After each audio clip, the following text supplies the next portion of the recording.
Bonsoir, c'est Dounia. Bienvenue aux auditeurs sur mon émission Femme Nicolique, qui est une émission socioculturelle. Donc, nous parlons de thèmes divers et variés. Et c'est une émission, donc je l'ai appelée Femme Nicolique. J'ai déjà expliqué la semaine dernière qu'est-ce que voulait dire Femme Nicolique. Nilotique, excusez-moi. Femme nilotique, c'est femme du Nil en créole. Donc je vais retraduire tout à l'heure le début de l'émission en créole. Je vais commencer d'abord en français, mais en tout cas ce soir, nous allons aborder plusieurs thèmes sur mon émission hebdomadaire, qui est une émission de 2 heures, donc avec des invités tout aussi excellents les uns des autres, qui vont intervenir tout au long de mon émission, donc pour débattre des sujets tabous de société, des faits divers, tout ce qui se passe dans la société. Dounia, de toute façon, ça veut dire le monde. Donc, nous sommes là pour parler du monde. Et ce soir, les sujets à thème qu'on aura seront donc on va parler de fausseté, donc de l'irréalité et la réalité des images qu'on peut donner dans les médias au niveau de l'Égypte. Est-ce que l'Égypte aujourd'hui est noire ou l'Égypte est blanche? Parce qu'il y a beaucoup de gens qui disent que les anciens Égyptiens étaient blancs. Mais il y a aussi des contre-indications d'autres personnes qui disent que les Égyptiens étaient noirs. Donc ce sera un des thèmes. Il y a aussi la chronique aussi sur le biais cognitif avec Mani Congo, qui est là ce soir avec nous, qui va parler du biais cognitif. Qu'est-ce que c'est que le biais cognitif et pourquoi au jour d'aujourd'hui ce problème de biais cognitif, nous le retrouvons dans la vie de tous les jours, au quotidien. D'autres personnes se retrouvent malheureusement avec ce problème de biais cognitif, très souvent retrouvé dans les médias, qui provoque chez certaines personnes un racisme ordinaire ou pas ordinaire, peu importe. Mais en tout cas, ce soir, ce sera un des thèmes et ce sera la chronique de Mani Congo que je reçois une nouvelle fois encore ce soir. Vous aurez l'habitude de le voir souvent dans mes émissions de toute façon. Sinon, je vais aborder aussi la chronique sur Black et Noir. Parce qu'aujourd'hui, ça fait le buzz sur les réseaux sociaux, Black et Noir. Donc pourquoi Black et Noir? Parce qu'il y a des gens qui n'osent pas encore dire noir. Eh bien, nous sommes bien noirs. Faut bien aussi l'avouer. Les mots, faut pas avoir peur de les poser. Mais aujourd'hui, nous nous retrouvons dans une nouvelle génération où les gens ont peur de dire le mot noir. Directement, ils pensent à quelque chose de péjoratif. Donc, ils vont dire le mot plutôt black, mais qui veut dire finalement la même chose. Aux États-Unis, on dit black. En France, on dit aussi black. À vrai dire, au jour d'aujourd'hui, pourquoi le mot black, le mot noir, a du mal à être utilisé dans la vie de tous les jours. On va aussi parler de médias aussi avec Mani Congo sur le thème des bagarres récentes qu'il y a eu il n'y a pas longtemps entre les Tchétchènes et les Maghrébins, qui a été vu sur les informations, qui a fait pas mal de buzz et un tollé sur les réseaux sociaux. Et ce soir, Mani Congo va aborder ce thème-là. Et Yankoso, qui est donc architecte, que je reçois pour la première fois au studio Majorel, sur mon émission Femme Nilotique. Donc, il va aussi aborder le thème des billets, parce qu'elle est architecte, et chaque chose sur des billets représente des choses. Enfin, je continue pas plus. En tout cas, ce soir, ce sera ça. Voilà, ce sera nos thèmes du jour, en tout cas pendant 2 heures. Donc, restez connectés. N'hésitez pas à intervenir sur les réseaux sociaux, partagez et laissez vos commentaires. On va aussi parler de dialecte, le créole. D'où vient la langue créole? En tout cas, le créole, souvent, c'est fausseté. Il y a des gens qui pensent que le créole est dérivé du français, est une langue inventée par les esclaves d'époque, parce que malheureusement, c'est vrai que l'histoire est vraie. Il y a un peu d'invention dans le créole, mais pas comme on le pense. Le créole vient de quelque part, et ce soir, ça sera un des thèmes aussi de ces 2 heures d'émission avec mes invités du jour, à qui on va prendre vraiment le temps là de dire bonjour, parce que depuis tout à l'heure je parle trop. Je vais commencer par les femmes. Honneur aux femmes. Bonsoir Yankoso. Bonsoir Dounia. Comment vas-tu? Ça va bien. Contente de te retrouver dans ta nouvelle émission. Patrice ici. Non, ça va mieux que la première fois déjà. C'est vrai? Ouais. Pourquoi? C'est quoi la différence? C'est la deuxième fois. C'est un peu chaleureux peut-être, non? Si, c'est chaleureux, et puis j'ai mis moins de temps, moins de transport, je suis venue à vélo, donc c'est parfait. Oh là là là là. Donc il faut que je reste à Bastille. On va le dire au studio, restez à Bastille, n'allez pas trop. c'est Bastille, c'est beau. Donc tu peux te présenter un petit peu et nous dire un peu ce que tu fais dans la vie. Moi je sais que tu es architecte, mais je vais te laisser 2 secondes pour te présenter auprès du public. Qu'est-ce que tu fais? Moi, je suis architecte diplômée d'État, ça fait 6 ans. Et 5 ans que j'ai ouvert ma structure qui s'appelle Atelier Auto-Ressources. Et je travaille surtout avec les particuliers pour des projets de rénovation, de construction et de surélévation.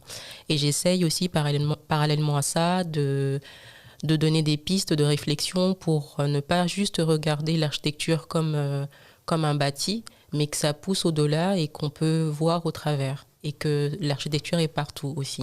D'accord. Donc cet atelier s'appelle Atelier Retour aux sources. Atelier Retour aux sources. Et donc ça fait 7 ans que tu es architecte diplômé? Non, ça fait 6 ans. 6 ans, d'accord. Et tu es auto-entrepreneur? Oui, je suis auto-entrepreneur. D'accord, ok. Bah écoute, enchanté, bienvenue. Merci. Voilà. Salut Mani. Salut Dounia. Tu vas bien? Bonjour à tout le monde. C'est la deuxième fois. Ouais, alors Ouais.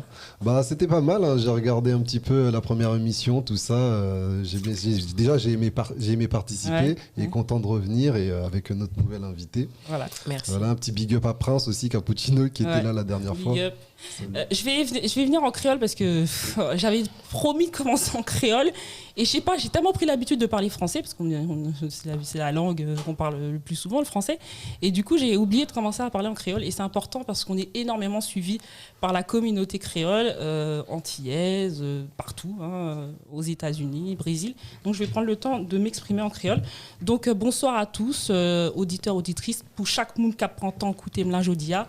Donc c'est mon émission qui est les femmes nilotiques, qui est une émission socio-culturelle que moi fait chaque semaine pendant des heures avec invité moi Assoé Amabguin Yankoso ainsi que Mani Congo, qui prend temps aussi pour débattre sur certains sujets avec nous. Nous parler du biais cognitif.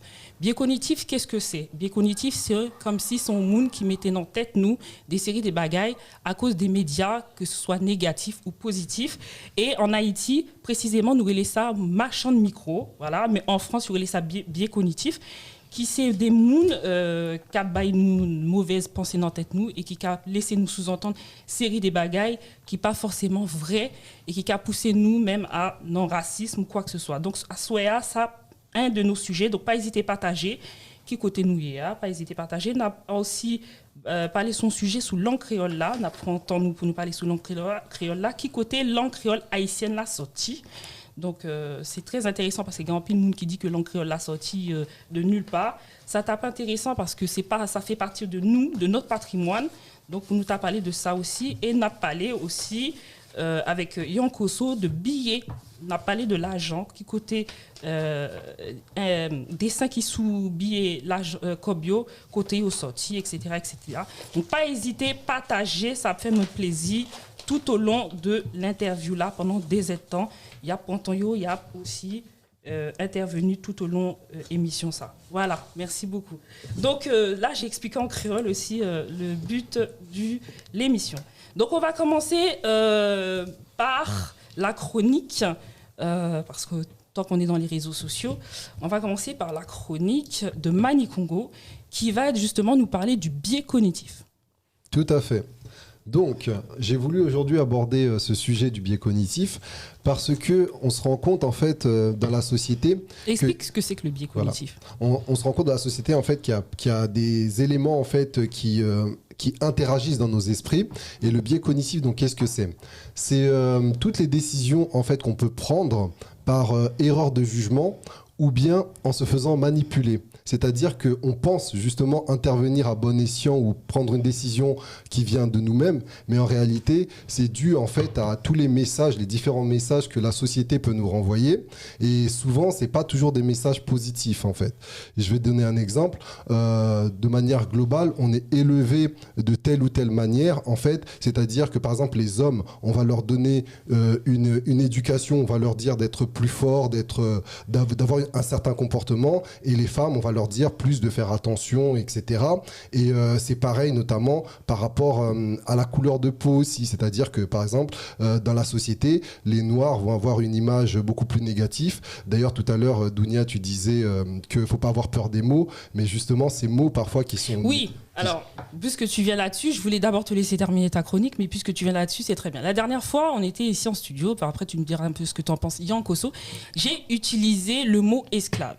J'ai dit esclave. J'ai posé une question à Mani et j'ai demandé à Mani, y avait-il des esclaves aussi au Congo? Pas forcément des esclaves par la traite négrière, mais des esclaves en parlant comme il y a eu au jour d'aujourd'hui des captifs de guerre. Il y a eu des prisonniers de guerre qui étaient aussi soumis à l'esclavagisme par leurs propres maîtres, qui étaient aussi noirs.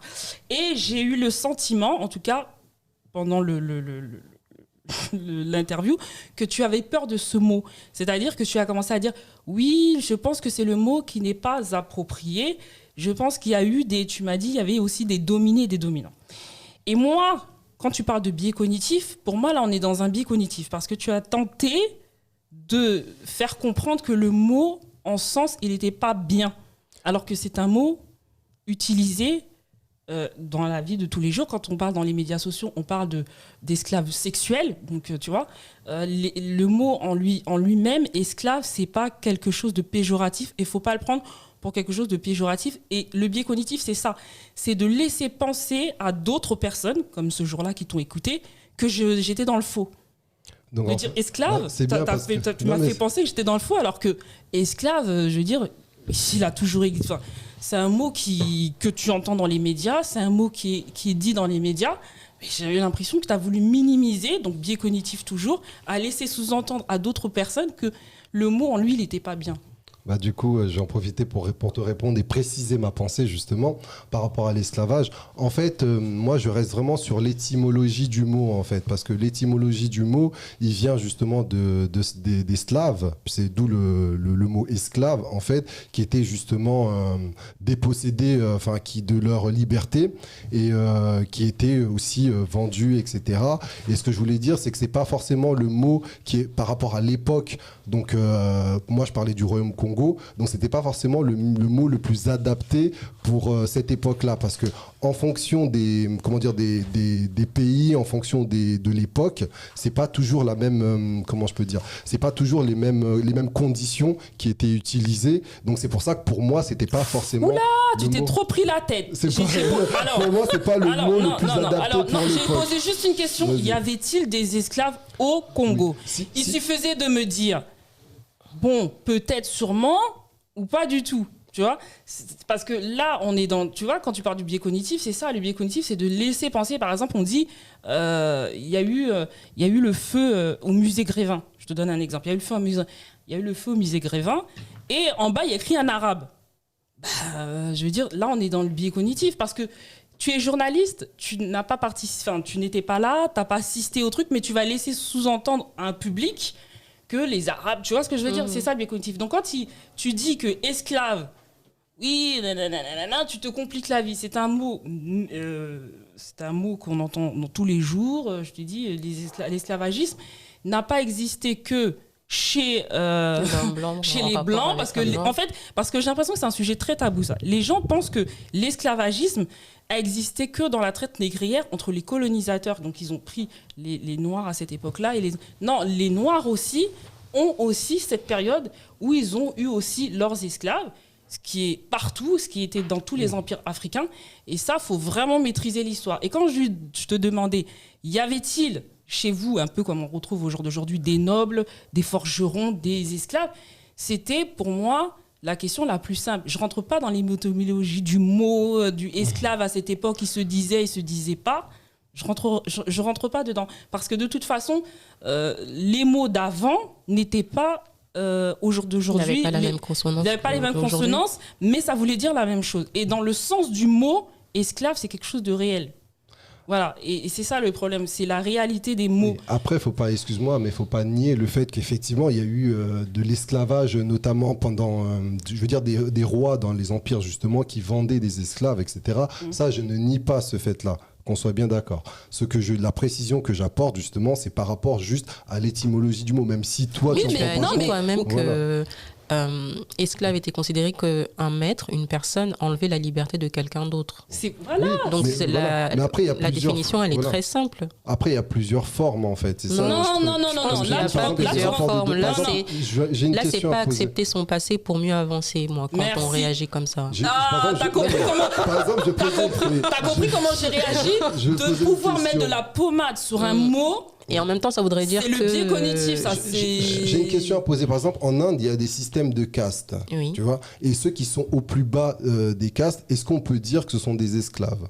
C'est esclave tant que si on enlève la liberté à une caste inférieure, oui, ça devient de l'esclavage. Mais si ce sont des castes qui restent ensemble et qui vivent ensemble, non. En fait, tu t'es pris la tête sur le mot, mais le mot, ça a le même sens. Que ce soit liberté ou nanana. L'étymologie des mots, faut pas te prendre la tête là-dessus parce que c'est comme ça qu'on endort les gens. Comme elle vient de dire, c'est comme ça qu'on endort le cerveau des gens. Et c'est pour ça qu'aujourd'hui, comme on parlait de black et de noir, je t'ai prévenu avant que j'allais venir sur ce sujet-là avec toi parce que je voulais pas te prendre de cours. Mais quand tu voulais parler de biais cognitif, je me suis dit, oulala, il s'est pas rendu compte, mais la dernière fois, tu as fait ce biais cognitif-là. Tu as essayé de laisser penser que esclave, le mot, en sens, il n'était pas bien ni approprié pendant l'émission. Mais en tout cas... Et ça, je suis pas d'accord. Le mot esclave, c'est approprié et il est utilisé dans le vocabulaire de tous. Et en parlant de ça... en parlant de prisonniers de guerre, parce que c'est bien aussi de le rappeler au public qu'il y a eu des prisonniers de guerre, parce que c'est ce que j'ai voulu te poser comme question. Donc prisonniers de guerre, donc il y a même donc il y a des récits des premiers voyageurs occidentaux qui ont visité l'Afrique sahélienne. Donc Mumbo Park. En 1805, on estime d'un quart des hommes de ces régions avaient un statut d'esclave où il y avait des travailleurs forcés. Là, on parle en Afrique saharienne, déjà, il y avait ça. Il y avait des prisonniers de guerre ou des prisonniers pour dette à l'époque, okay, ou encore des descendants d'esclaves captifs de case, on les appelait. Okay, donc leur sort n'avait toutefois rien de commun avec celui des esclaves noirs employés dans le monde de l'époque plantation ou musulman, peu importe, ou américaine.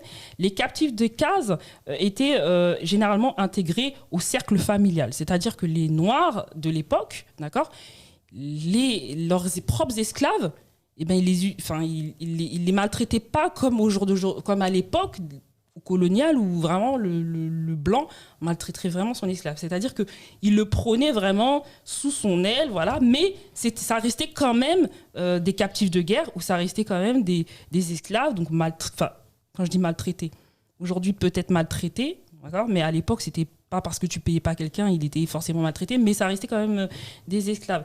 Ainsi note l'anthropologue Tidjane Ndiaye, ces formes d'esclaves ne débouchaient pas sur de déportation massive ou meurtrière, comme il eut à l'époque, voilà. Mais il y en avait quand même.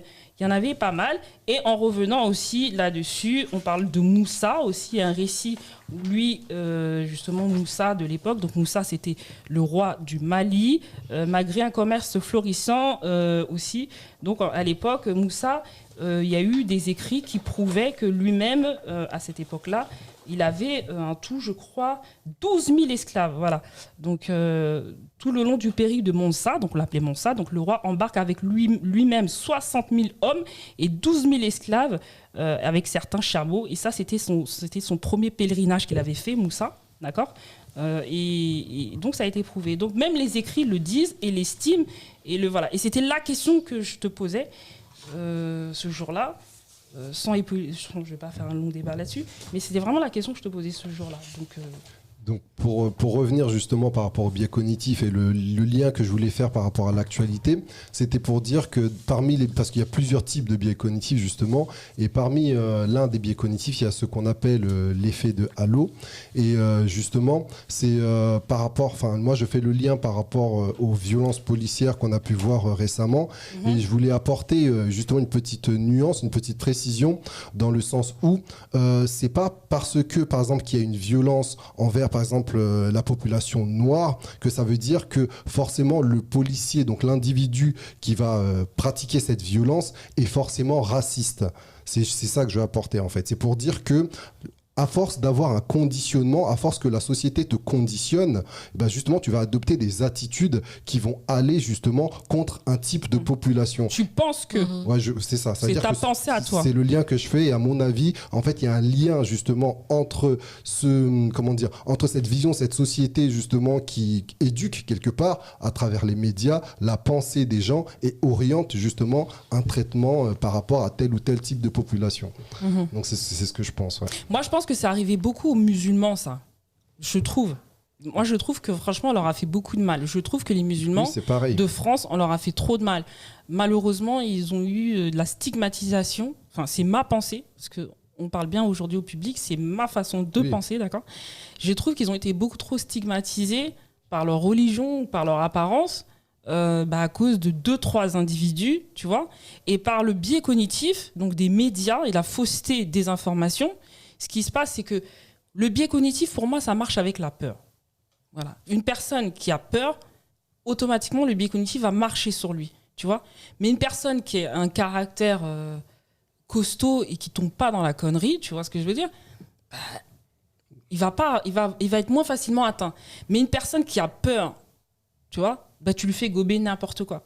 Tu lui dis, un arabe, il est... un arabe, c'est un terroriste. Un arabe, c'est un voleur. Mais comme lui, il a peur de la chose, là, il a peur de ça, bah, automatiquement, le biais cognitif, bah, les médias vont lui faire croire et penser que, tu vois. Et je trouve que ces dernières années, en tout cas, de moi, je trouve que les Maghrébins ont beaucoup subi ça. C'est peut-être la peur et le manque d'information aussi. Parce que justement, ils nous en mettent trop d'informations, ils nous en mettent trop. Mais je trouve que les personnes ne cherchent pas l'information. On attend, on est sur le canapé, on regarde la télé, et puis après, ça va. On a eu l'information qu'il fallait, alors que c'est pas du tout comme ça. Normalement, il faut toujours chercher l'information, faire de l'investigation, c'est ça aussi, être citoyen. C'est pas juste attendre qu'on nous bombarde d'informations ou qu'on donne un tract lors des élections électorales. Être citoyen, c'est aussi aller chercher pour se faire sa propre idée. Et je trouve que ça manque de plus en plus. Ouais, donc il faudrait carrément pas regarder la télé. Moi, je pense qu'il y a une éducation aussi. Ça passe parce qu'il faut avoir une capacité justement de jugement et de recul par rapport à ces situations-là. Et je pense que ça passe par l'éducation. Je sais pas ce que vous en pensez, vous, mais... Je pense que l'éducation ça n'a rien à voir. Mais après, il faut pouvoir se détacher aussi de l'éducation qu'on a eue pour se faire sa propre idée, je pense. Parce qu'après, on devient un peu comme un mouton. Et tout à l'heure, on parlait de classe et... de personnes qui vont en classe et qui essaient de copier le voisin ou la voisine. Et on est tous arrivés par là. On a tous regardé un peu par l'épaule et voir ce que le voisin faisait. Mais à un moment donné, on grandit et on doit se faire sa propre idée, se créer sa propre individualité. Et on ne peut pas se permettre à chaque fois de mettre la faute sur l'autre. Je pense que le fait de le dire, justement, le fait de l'enseigner, de le faire comprendre aux plus petits, ce que tu viens de dire, pour moi, c'est ça quand je parle d'éducation, en fait. C'est-à-dire toi, c'est plus une éducation familiale. Voilà, c'est ça, éveiller les consciences, en fait. C'est-à dire pousser, dire aux gens, aux enfants, depuis tout petit, soyez l'esprit libre. Alors, mais ce que tu dis, je suis d'accord, en même temps, je suis d'accord et en même temps, je suis pas d'accord. Et en même temps, je comprends un peu ce qu'elle veut dire, Yankoso. Il y a des gens qui tournent mal. Tu penses que c'est parce qu'ils ont une mauvaise éducation ? Pas forcément, mais je me dis si justement il y a des choses qui étaient répétées un peu plus. Après, il y a la personnalité, c'est vrai. C'est-à-dire que tu peux donner une éducation à un enfant, mais plus tard, il deviendra ce qu'il doit devenir. Mais déjà, donner les bases, mettre les chances du côté de l'enfant. Je pense qu'on peut façonner un enfant. Un enfant, il peut être façonné. Il peut être façonné, mais après, il y a l'environnement il y a plein de choses qui jouent. Donc, c'est pour ça que c'est pas quelque chose... Enfin, moi, en tout cas, je vais pas affirmer en disant que c'est quelque chose d'arrêté. Ouais, ou bien moi, ce que je fais, c'est carrément, j'incite mes enfants à lire, ça fait partie de l'éducation. Je leur apprends l'architecture, on va visiter des châteaux. J'essaie comme ça, de leur montrer une autre image. Ça passe par une ouverture d'esprit, donc c'est ce que tu fais. Ouais, je passe plutôt par l'ouverture d'esprit, moi. Je fonctionne comme ça. Parce que je veux pas les formater, fais pas ci, fais pas ça. Ils vont pas comprendre. J'essaie de leur expliquer des bases comme ça, voilà. Donc, en parlant de biais cognitifs, on va parler justement de presse, puisqu'on est dans la presse. À votre avis, alors vous allez me donner votre avis 2 secondes, pourquoi, dans ma chronique d'aujourd'hui, pourquoi les gens ont peur de dire noir ?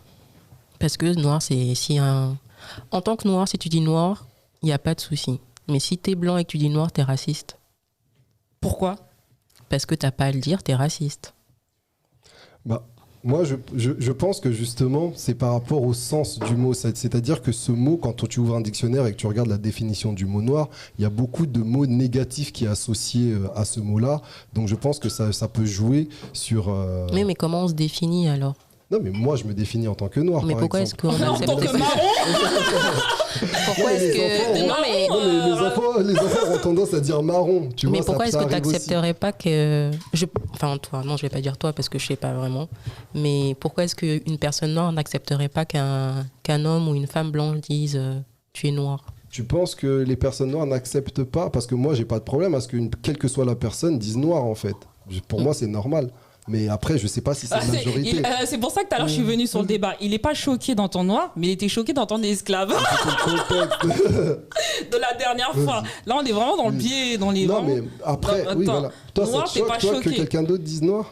Non, ça me choque pas. Je trouve qu'il faut bien définir quelque chose. Voilà. Après, c'est un mot, ça définit pas toute la personne, mais il faut bien appeler un chat un chat. Ouais, ça me fait rigoler ce que je dis parce qu'elle a raison en fait. C'est pour le blanc de dire noir, c'est raciste. Tu vois ce que je veux dire? Mais pour moi, je trouve pas ça du tout raciste. Et aujourd'hui, je trouve que les gens commencent beaucoup plus facilement à le dire, noir, non? Ouais, Tu l'entends? Oui. Bah, je pense que c'est aussi une question de génération. Peut-être que les plus jeunes, eux, arrivent plus facilement à le dire parce qu'il y a aussi l'époque de l'américanisation à outrance avec oui, le mot la black. culture. On en parlera après. D'après mes petites enquêtes, c'est plutôt depuis l'arrivée de Barack Obama que les gens ont un peu leur conscience, elle s'est un peu décomplexée en fait de ce côté-là. Parce que t'en as aussi des noirs qui disent En black. France ou aux États-Unis? En France. Et aux États-Unis, bah, eux, ils sont moins complexés là-dessus. En Tu vois même ce que temps, je veux dire? eux, c'est de l'anglais. Donc, c'est vrai que nous, parce qu'on a beaucoup d'anglicisme aussi, c'est ça aussi le truc en France. Donc, en fonction des mots, il y a des mots, on va plutôt le dire en anglais et d'autres mots, on va le dire en français. Donc, Ouais, mais ce que je suis en train de parler, est-ce que toi, quand on parle de toi, quand tu sors dans la rue, quand on dit un noir, t'as déjà entendu des gens dire un black oui, en parlant de toi? Les deux. Les deux. Et quand ils vous disent black, vous les reprenez pas, vous? Non. Non, moi, je m'en Ça vous fiche. choque pas? Non. On a... C'est un peu ambigu parce que dans les années 80-90, le mot black, il était employé par des noirs. Et justement, ça permettait d'avoir une affirmation de soi, une entité et une identité. Et maintenant que le monde a changé, on est en train de dire, mais en fait, les Blancs nous appelaient plus black, appelez-nous noirs. Donc, qu'est-ce qu'ils font? Qu'est-ce qu'on fait, en fait? Est-ce qu'on peut pas s'asseoir pour discuter, ou sinon à chaque fois c'est dire ben non, moi je suis noire, je suis pas black, et sans compréhension aussi. Je pense qu'il y a un minimum de pédagogie à avoir et il faut pas demander aux personnes de lui dire directement appelle-moi comme ça sans explication. C'est-à-dire? Ben, par exemple, si moi je veux pas être appelée black, je vais pas juste dire à la personne appelle-moi noir, il faut aussi expliquer pourquoi. Oui, voilà. Oui. Mais la plupart du temps, on n'explique pas. On se met en colère, on regarde la personne et puis après, c'est tout. Moi, je sais pas pourquoi c'est cette histoire de noir, black. En tout cas, ça fait le buzz sur les réseaux sociaux. Parce que Oui, mon émission, depuis vous longtemps. savez, c'est ça. Hein. Je parle des buzz des réseaux sociaux. Et ça fait le buzz des réseaux sociaux parce que tu as carrément des leaders qui luttent. Non, pour moi, c'est un faux problème. Mais toi, Ah tu bon? reprends. Dounia. Attends. Tu dis? C'est un faux problème parce que C'est-à-dire pendant qu'on est en train de débattre sur un titre, on n'est pas au fond des choses. On ne parle pas de ce qui se passe réellement pour la condition des Noirs ici en France. On ne va pas au fond des choses. C'est comme dans l'éducation nationale, on va dire c'est la faute des profs, c'est la faute des élèves, mais en fin de compte, le problème, il est toujours là. Tu voulais dire quoi, Manu, toi? Non, je voulais te demander, toi, justement, puisque tu as choisi d'aborder le sujet, toi, dans la vie de tous les jours, quand tu entends quelqu'un dire black, est-ce que tu reprends cette personne-là, justement? En fait, je suis un peu gênée quand tu me poses cette question. Est-ce qu'il faut que je réponde en tant qu'animatrice ou il faut que je te réponde en tant qu'amie? Bah, j'ai envie de dire. Parce qu'en tant qu'amie, tu me connais, quand quelqu'un dit ça, je dis quoi? Ah là, tu me. attention Non, mais toi, je sais. dis, oh, bah, hésite pas, je suis noire. Non. Vas-y, toi, je suis noire. Toi, je sais que on l'appelle la tigresse parce qu'elle Ouais, c'est mon surnom. elle reprend les gens de voler. Ah, non, elle est du tac au tac. Non, je mais, préfère mais tout après, de suite dire... Bah, elle dit ce qu'elle pense, c'est tout. Voilà. Ouais, j'aime pas l'hypocrisie. Je suis du signe du taureau. Je déteste l'hypocrisie. Je déteste ça dans ma personnalité. J'aime, de toute façon, t'as vu un peu comment je suis en plus. J'aime dire les choses. Je tourne pas autour du pot et puis je passe pas de pommade. Voilà, comme ça, tant qu'à faire. Non, mais Je après, dors bien la nuit. Hein. Comme a dit Yankoso, la personne en face doit juste comprendre aussi le pourquoi. C'est ça qui est Non, mais je lui important. dis la vérité. Je lui dis, franchement, prochaine fois, je préfère que tu m'appelles noir. Mais je pense que m'appelle ça pas passe black. mieux comme ça. Parce que là, on est toujours dans le biais cognitif. C'est ce qu'on disait tout à l'heure. On est toujours dans le biais cognitif, là. Les mots, De dire black, c'est d'avoir peur de dire noir. Parce qu'on pense que le noir, ça a une connotation raciste. Tu vois? Donc, vaut mieux dire noir directement. Moi, j'ai pas peur de dire noir. D'ailleurs, en parlant de ça, j'ai une chronique là-dessus. Donc, la presse française se met depuis peu à écrire le mot noir. Parce qu'à l'époque, la presse française... Je l'ai vu tout à l'heure sur Huffington, sur un journal, c'était en ligne. Ah oui? Ça? Non, c'était écrit femme noire. Ah oui. Non, ça fait pas longtemps. Ça fait pas longtemps que la presse française se met à écrire le mot noir de manière plus fréquente et peut-être moins gênée. Donc on parle de ce changement-là parce qu'il y a eu la création du Conseil représentatif des associations de Noirs de France qui s'appelle le CRAN. Et c'est depuis 2005, ainsi que le documentaire aussi du livre de Pascal Blanchard, je ne sais pas si vous en avez entendu parler, Le Noir de France. Tu en as entendu parler ? Non. Voilà. Donc là vraiment, les choses se sont un peu décomplexées en France que depuis 2005. C'est-à-dire que les gens n'osaient pas écrire noir dans les médias, en fait. Bah, quand on se rend compte qu'en 2002, Taubira a fait voter justement la loi reconnaissant l'esclavage comme étant un crime contre l'humanité, c'est 2002. Enfin, je veux dire, oui, mais est-ce que ça a à voir avec le mot noir ? Non, mais ce que je veux dire par là, c'est que le travail, la mentalité, les mentalités changent, mais lentement, et même l'institution, le droit met du temps à changer, parce que les mentalités aussi mettent du temps à changer, je pense. Et moi, d'après ma petite enquête et depuis mes recherches, il semble que maintenant, le mot semble devenir moins tabou. Et puis aussi, d'après ce que j'ai vu aussi, il y a des choses qui se sont aussi assouplies à l'altitude, un peu moins décomplexées, après l'élection de Barack Obama aussi, qui était donc en 2008. D'accord ? Donc il y a beaucoup de gens qui disent que depuis l'élection de Barack Obama, les gens on dirait qu'ils avaient ce côté. Moi, je me rappelle la première fois que j'avais mis les pieds aux États-Unis, j'avais ma tante, non, c'était ma cousine qui me disait, tu sais, aux États-Unis, tu pourrais tout faire comme métier en tant que noir. Le seul truc que tu pourras jamais arriver, c'est être président. Être président, c'est impossible pour un noir. Elle me disait ça à l'époque. Et c'était en quelle année ? 96, la première fois que j'avais mis mes pieds aux États-Unis. J'étais jeune, j'étais une jeune ado. Et elle me disait ça. Donc effectivement, quand ils ont vu ce côté noir président, je pense à la télé, ça a un peu décomplexé. Et après, sinon, pendant la campagne aussi américaine, tu as les lecteurs qui avaient aussi été nombreux à accuser le journal de racisme sous-jacent. Parce que voilà, il y avait des gens qui utilisaient carrément le mot noir, donc ça a choqué aussi des gens. Et tu as des articles aussi qui décrivaient quelqu'un comme noir. Il y avait une lectrice aussi qui avait même qualifié de dérapage le mot, tu vois. Et ça, c'était parce que directement, c'était écrit noir, donc les gens étaient dérapage, machin, ça a fait gros buzz, tu vois, sur les réseaux sociaux. Et le fait d'identifier le père d'Obama comme un noir kenyan aussi. Il fallait taire cette information, dire que quelqu'un était noir, était-il raciste ? À l'époque, c'était vraiment... Voilà.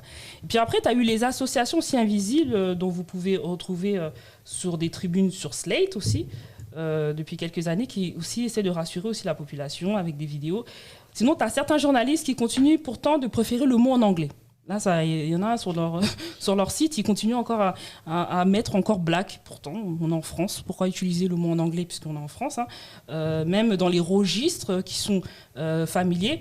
Et dans les Nouvelles Observateurs aussi, d'après les recherches, en 2011, l'ex-candidat aux primaires républicains Herman Cain était un black sorti de nulle part, ou encore un black charismatique, on utilisait comme terme sur les articles. Ainsi que l'explique le chef correcteur du Monde, Lucien Djewab, le terme black qui qualifie de bienveillant et acceptable pour les lecteurs et les chanteurs, mais ne doit pas être utilisé pour les contextes pour éviter une forme de paternalisme. On ne peut pas écrire que Barack Obama est un président black, ce n'est pas sérieux. Donc il y a des gens qui disaient, c'est le fait de dire, comme c'est vu son standing, quoi, d'utiliser noir, pour eux, ça s'utilise, oui, mais pas... C'est peut-être l'association de président et noir. Là, récemment, il y a eu une femme, justement, qui a ouvert un Wikipédia parce qu'elle dénonçait le mot femme noire. Mais pourquoi ? Parce que récemment, on utilisait beaucoup le terme des femmes qui briguent les premiers sièges, soit en tant que PDG, soit en tant que directrice. Et à chaque fois, on dit directrice, une femme directrice, etc. Ah, c'est le fait, tu veux dire le fait d'associer les deux. Société, de pointer, de montrer. Oui, après, je pense qu'il faut faire attention justement dans quel but on utilise. Parce qu'une personne qui va utiliser le noir juste pour définir une personne, ça va. Mais si c'est un but malsain pour montrer quelque chose ou induire quelque chose, là, effectivement, c'est problématique. Oui, c'est vrai que le but, il est important. Donc voilà. Et puis, il y a aussi une histoire de majuscules et aussi de minuscules. Voilà, il y en a qui préfèrent écrire noir avec majuscule et pour le respect, et d'autres minuscules, tu vois. Je veux dire, c'est un sujet encore qui fait encore parler de lui, qui est encore un débat. Je ne sais pas pourquoi. Et en tout cas, au jour d'aujourd'hui, tu as plein d'associations qui luttent pour aider justement les jeunes. Enfin, au jour d'aujourd'hui, la nation noire a plus parce qu'il y a aussi des noirs, je vous dis, qui sont complexés. Ils n'osent pas qu'on leur dise noir, ça les choque, tu vois. T'as des blancs aussi, ça les choque pas de le dire. Le mais t'en as, problème, ça... il est compliqué. Oui, il est compliqué, mais c'est un sujet de société, donc c'était une de mes chroniques de ce soir. Donc voilà. On va passer à la deuxième chronique, donc on va mettre un petit jingle pour ma Yankoso jingle.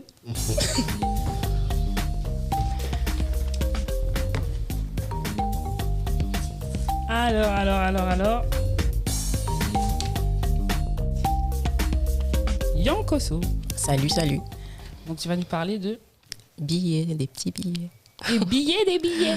Explique-moi tout ça, parce que du coup, moi, quand tu m'as dit je vais parler de billets, tout ça, je me suis dit, je vais pas trop poser de questions sur ta chronique. D'habitude, je suis assez curieuse. J'aime poser des questions, mais là... Mais je vais parler des billets de banque. D'accord. Qu'on voit souvent et qu'on a souvent. Et je vais parler un petit peu de l'image que ça a et puis de ce que ça englobe aussi. D'accord. Voilà. Vas-y, je t'écoute. On t'écoute. Alors, à un moment particulier, avec des billets particuliers censés nous donner un plaisir instantané. Ce n'est pas le billet ou les billets qui nous procurent de l'émotion, mais ce que l'on obtient en retour. Je ne parle pas de l'objet obtenu, mais de la sensation de bonheur et de plaisir que l'on cherche à atteindre le plus souvent possible. C'est ainsi que le Roche-Monnaie ou le Money Roche fait son entrée. Bon, j'ai jamais été très, très bonne en anglais. Ouais. Tu vas nous la faire à la... Comment s'appelait mon ancienne chroniqueuse là? Rebecca. Non mais comme quoi, je veux dire, ton accent il est un petit peu mieux quand même. Ah, merci. Ah. Donc pour revenir au billet, il est souvent vilipendé, inconsidéré, maltraité et pourtant il est si peu regardé. Je vais vous parler des billets de banque européens. Ils sont au nombre de 7. 7 comme les péchés capitaux, 7 comme les 7 jours de la semaine, qui chez les juifs et les chrétiens traduit le moment où Dieu ou Elohim a façonné le monde, auquel s'ajoute un jour de repos et une contemplation. Sans aller jusqu'aux cieux, je vais rester très terre à terre. Est-ce que vous saviez que les billets de banque rendent hommage à un style architectural, et à un style architectural européen en particulier? Les billets de banque euros là? Oui. Bon, Paris? Non? Si, ça englobe Paris, l'Italie, l'Europe. Bon. En fait, ils ont été conçus par Robert Kalina, qui travaillait pour la Banque d'Autriche. D'accord. Il a participé à un concours et il a gagné en 1996. Et ensuite, ils ont été repensés par Reinhold Gesteder. Le premier, c'est un Autrichien et le deuxième, c'est un Allemand. Quand tu dis que tu parles de billets, c'est-à-dire qui a eu l'idée? Non. Ils ont eu l'idée de mettre ça sur les billets? Alors oui, il y a eu un concours public. D'accord. Parce qu'à partir d'une certaine somme, il y a des concours publics qui entrent en jeu. Et on a demandé à des graphistes de repenser le billet, de penser le billet européen. D'accord. Est-ce que ça porte un nom particulier, ça? C'est graphiste, quoi, comme leur Oui, métier? c'est un graphiste. Ah, Oui, d'accord. c'est un graphiste. Donc, nous voici accompagnés des 7 billets européens. Moi, je les appelle les 7E. D'accord? 7E. 7E. 7BE. Donc, il y a le billet de 5, qui est le classique, qui aborde la période classique. Le billet de 10 pour la période romane. Le 20 pour le gothique. Le 50 pour la Renaissance. Le 100 pour le baroque et aussi appelé le rococo. Le 200 pour l'architecture moderne et le 500 pour le contemporain. Et si on regarde de plus près, au recto, on a des fenêtres et des portails. Donc, c'est l'esprit ouvert et la coopération entre les différents pays de l'UE. Et au recto, on a des pots qui symbolisent des liens entre les différents pays de l'Union européenne et les liens de l'Union européenne à travers le monde. Et les 7 BE étaient quasi intouchables. Ils avaient le style et ils avaient le flow. Mais on a voulu revoir un petit peu tout ça, notamment à cause du blanchiment d'argent. Oh. Donc, la Banque centrale européenne a décidé d'enlever le billet de 500. D'accord. Donc, non seulement il y avait le billet de 500 qui allait être enlevé, donc là, au jour d'aujourd'hui, il n'existe plus. Il n'est plus refait. Il est en circulation, mais il n'est plus refait. D'accord. Et le sans contact qui arrive. Donc, il rentre en scène. Et aujourd'hui, on a 47% de la totalité des dépenses françaises qui donc utilisent des cartes bancaires. D'accord.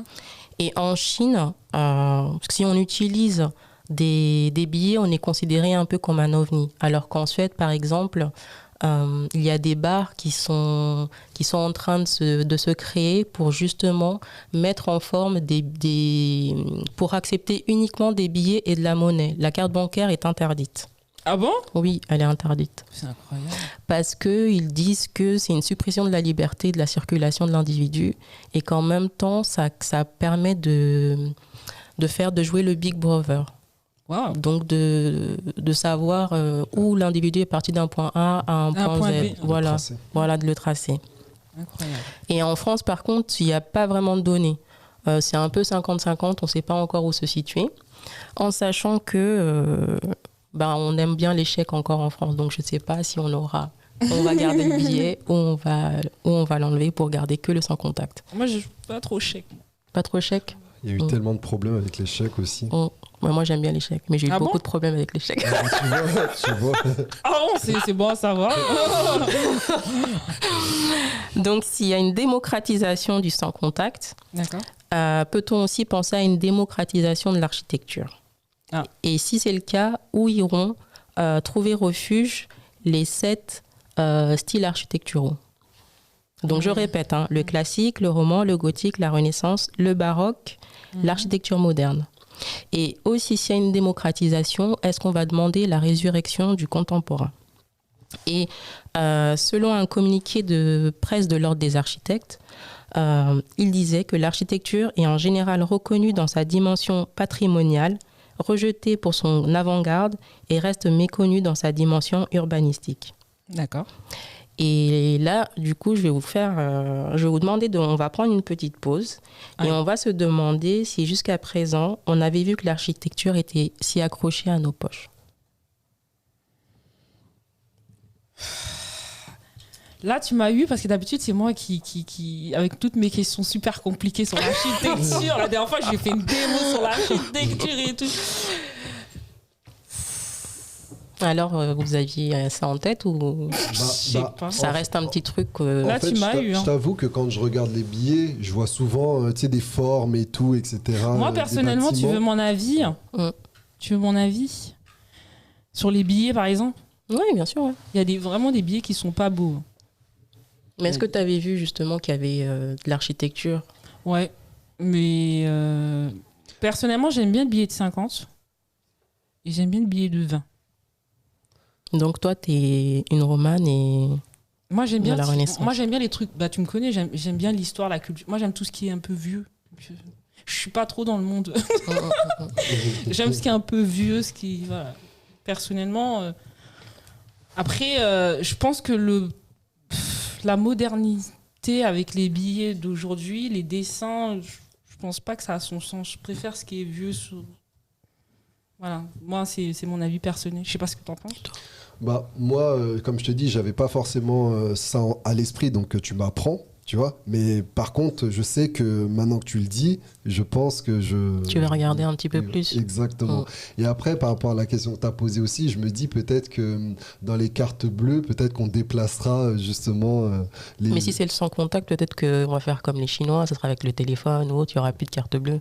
Oui, mais je veux dire, les images, on peut toujours les déplacer. Oui, quand vrai. tu payes, tu sais, apparaît comme ça au moins. Ah oui, c'est vrai. T'es dans le futur. Mais t'as vu les billets en francs? Oui. Ils étaient beaux, hein? Oui, ils étaient sympas. Moi, j'aimais bien. Ouais, ils étaient beaux. J'aimais bien. J'aimais bien aussi. On parlait du Pascal. Mais les Anglais, ils ont mis du temps. En fait, les billets, ils ont mis du temps à être produits parce que les Anglais, toujours encore plus rebelles que les Français, refusaient de rentrer dans l'UE et d'avoir une monnaie. Donc, ils ont mis du temps à être faits. C'est super. En tout cas, belle chronique. J'ai vraiment On aimé. a appris. J'espère que le public, vous avez apprécié la chronique de Yankoso. En tout cas, c'est super intéressant. J'aime vraiment, vraiment, vraiment beaucoup. Et en tout cas, j'en ai appris. Hein. Il y avait des choses qu'on ne savait pas. Donc, faites attention la prochaine fois quand vous regardez vos billets parce que c'est très intéressant. Chaque billet a son histoire. Ouais, c'est ça. Quelque part racontée. C'est ce que tu voulais pour la fin. Qu'est-ce que tu pourrais dire pour le public? Pour aller plus loin, c'est de dépasser le billet, même si on aime tous ça, mais c'est de voir un peu ce qu'il y a derrière, un peu comme tout. de se renseigner. En même temps, de les gens, quand ils sont habillés, je vais dire la vérité, ils ont envie de le dépenser. Quand t'as un billet, t'as envie d'aller le dépenser, tu dis oh il est beau, il est beau. J'avoue que ça m'a fait cet effet-là ça m'a pris au moins 6 mois. Ça m'a fait cet effet-là quand l'euro venait de sortir. Oui, de regarder, oui. Ah là, tu vois, j'admirais, je dis oh c'est beau le dessin, c'est beau derrière l'architecture. Tu vois, je regardais. Mais après, ouais, ça devient un objet lambda. Oui, ça devient, voilà, c'est ça me fait cet effet. On veut s'en débarrasser, obtenir ce qu'on veut. Ouais, les gens, ils ont pas s'en débarrasser, pas toujours. Hein. Moi, si tu veux t'en débarrasser, je suis là. Hein, non. Donc voilà, merci Yankoso pour ta chronique, c'était super sympa. Du coup, on va passer au jingle parce qu'on va passer à la chronique de mon ami Mani Congo qui est juste à côté de moi. Jingle.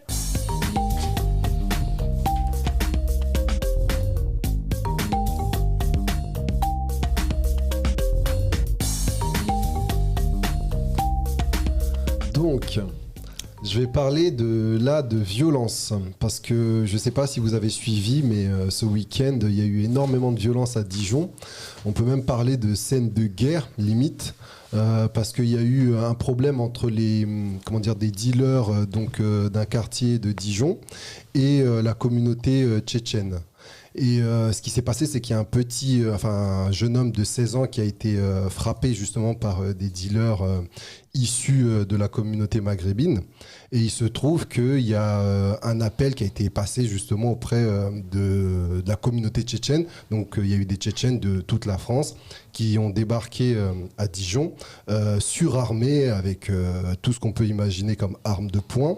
Et ça s'est terminé en bagarre avec une vidéo qui a tourné notamment avec une voiture qui a essayé de renverser quelqu'un. Enfin, c'était vraiment très très violent.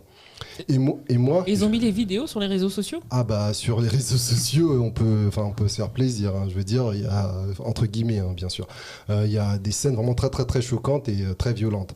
Et il se trouve que pourquoi je voulais parler de ça, parce que justement, je voulais apporter encore une petite nuance, parce que j'ai entendu pas mal d'amalgames qui a été fait encore une fois par les médias par rapport justement à l'intervention de la police. C'est-à-dire que j'ai entendu que sur certaines chaînes de télévision, il a été dit, ces derniers temps, justement, il y avait des manifestations par rapport aux violences justement policières.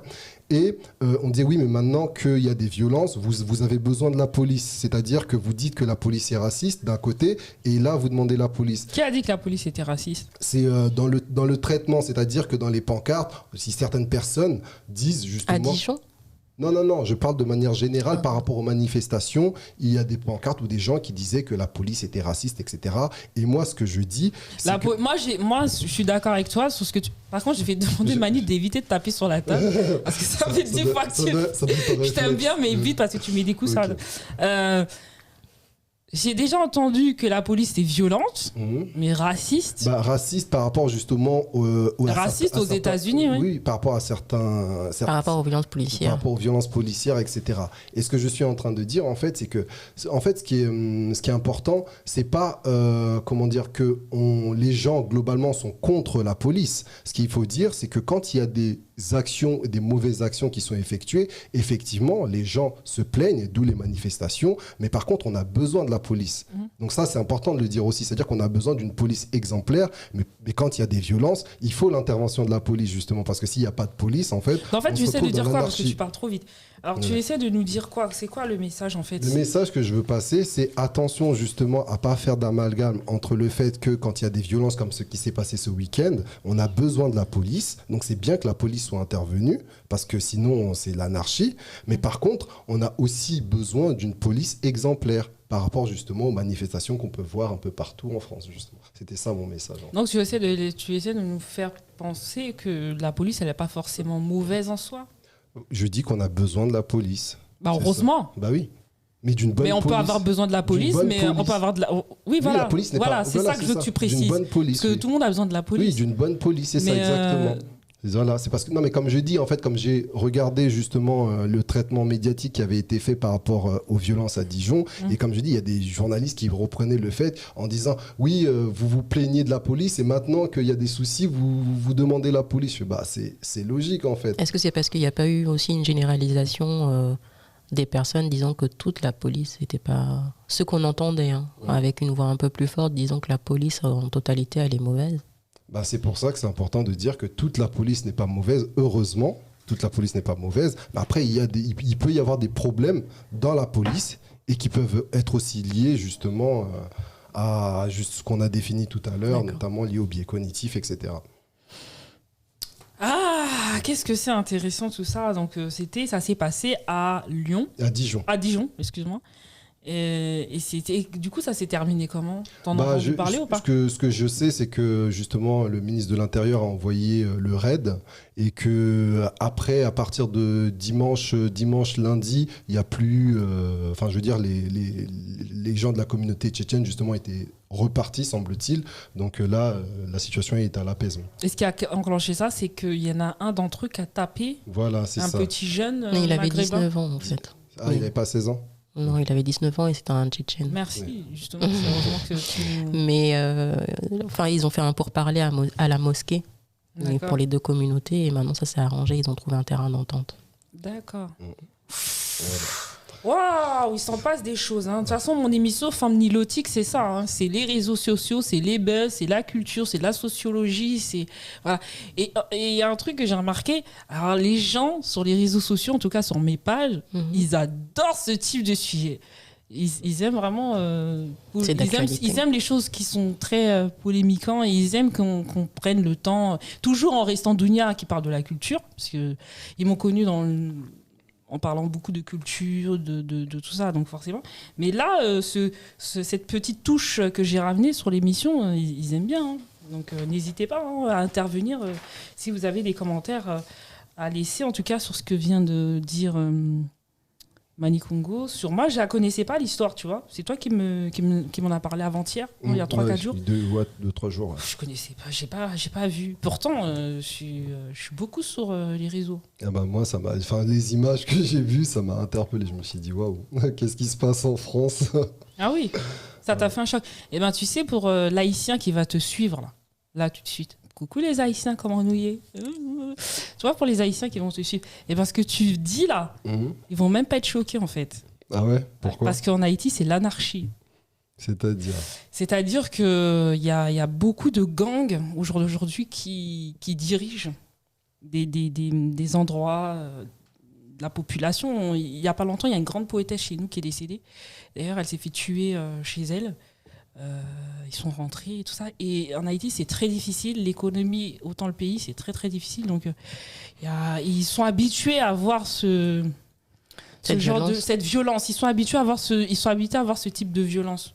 Donc, je pense que pour une communauté dite africaine qui va nous suivre, s'il est habitué à voir ça, ce que tu lui dis, nous, automatiquement, ça nous choque. Regarde, ça dit, oh là là, c'est un truc de ouf, t'étais choqué. Mais imagine-toi pour celui qui vit en Syrie ou qui nous suit. Tu vois, pour moi, personnellement, quand tu m'as dit ça, j'ai pas du tout été choquée. Ça devrait plus exister chez nous, tu vois, ça devrait plus exister, mais j'étais pas choquée. Parce que j'ai vu bien pire, je t'assure. Dans la communauté, on en a vu vraiment, vraiment, vraiment partout. Et toi, t'en as déjà vu bien pire ou pas ? Oui. Mais moi, ça m'étonne pas de toute façon. Ouais, ça t'a pas surpris ? Ouais, ça m'a même pas... Ouais. Ça m'a même pas surpris. Mais c'est vrai que ça arrive pas tous les jours. Non, ça arrive pas tous les jours.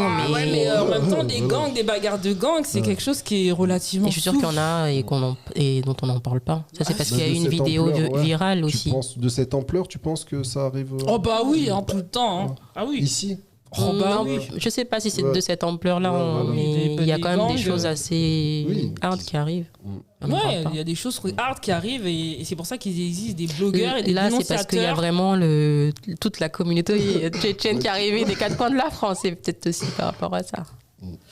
Moi, je sais que les Tchétchènes, ils blaguent pas. C'est une communauté qui blague pas. Mais bon, après, les circonstances peut-être. Mais le principal, moi, ce que je dis, c'est qu'ils ont fait la paix. Parce que moi, je suis pour l'amour et non la guerre. S'ils ont fait la paix, ça va. Donc là, on va passer à un autre sujet. Quel est-il ? Donc, on a terminé pour tes chroniques. Pour toi ? Oui, c'est bon. Yankoso aussi. C'est parfait. C'est parfait. Donc là, on va passer à un autre thème. On va parler de la langue créole. Voilà. Donc, selon vous, d'où vient la langue créole ? Moi, il y a la langue créole aussi chez moi, parce que je suis originaire du Cap-Vert. Et jusqu'à présent... Je précise créole haïtien. Parce qu'il y a aussi Oui, créole c'est pas le guadeloupéen, même. mais bon, après, c'est créole toujours. Je te laisse Mais pour terminer. moi, jusqu'à présent, c'était la langue des esclaves, la langue pour lutter et pour pouvoir parler entre nous sans pour autant subir les corrections du maître, trouver une solution aussi d'échappatoire. Pour moi, jusqu'à présent, c'était ça. Oui, mais en toi encore, ça va, tu l'as dit d'une manière plus poétiquement dit. Et voilà. Mais directement, quand tu dis antillais ou quand tu dis guadeloupéen, et quand tu dis tu parles créole, eh ben, t'es vu comme la langue du colon. C'est-à-dire t'as pas de langue. T'es vu comme une vulgaire personne qui a pas de langue, qui sait, si tu veux, qui s'est inventé une langue, alors que c'est pas du tout ça. Mais les Antillais entre eux ou... Oui, les gens pensent que directement, quand on dit haïtien ou créole, puisque forcément on connaît l'histoire des îles, d'accord, c'est complètement différent. Voilà. Tout le monde a parti sur des îles, voilà, chacun son créole. Mais ce que je veux dire par là, c'est que comme c'est une langue qui est pas propre à soi, parce que le créole, c'est pas ta langue. Je te donne un exemple. C'est pas vraiment ta langue. C'est une langue qui est devenue ta langue, forcée, si tu veux. Mais si elle a été inventée par les esclaves. Ah oui, d'accord, j'ai compris ce que tu veux dire. Tu vois, là, on revient à ce que je veux pas que tu dises. On revient à ce que je veux pas que tu dises, tu vois. T'as compris ce que j'ai voulu dire? On revient à ce que je veux pas que tu dises. C'est ça le problème. Et c'est ces préjugés, cette stigmatisation que nous, on a les Antillais. Ah oui, nous, on n'a pas ça chez nous. Ouais, mais nous, les Antillais, on est très stigmatisés. C'est-à-dire que même sur les réseaux sociaux, il n'y a pas longtemps, il y avait la chanteuse de Kassav qui avait dit, qui avait laissé une citation qui disait que de chanter le zouk en français, c'est être colonisé. D'accord. C'est ce qu'elle a écrit. Et il y a une jeune fille, j'ai rien contre elle, coucou ma chérie, d'ailleurs je l'aime bien, elle viendra, elle est diététicienne, donc elle viendra aussi nous parler. Elle a écrit en bas, oui mais Dunia, le créole, pourquoi elle dit ça? Puisque c'est une langue inventée par l'autre. Elle a écrit, le créole est une langue inventée par l'autre. C'est-à-dire que vu qu'on a perdu notre identité propre, parce qu'on connaît l'histoire à la base, celui qui vit en Guadeloupe, il n'est pas réellement guadeloupéen, on sait d'où il est parti. Il vient forcément de la traîtrise négrière, on est d'accord. Il s'est retrouvé en Guadeloupe et il s'est retrouvé avec plusieurs ethnies. Donc ils ne se comprenaient pas, les esclaves à l'époque. On est d'accord. Mais c'est le fait de dire qu'on a inventé une langue dérivée de la langue d'époque du colon, parce qu'en fait, on dit que les Antillais n'ont pas d'identité.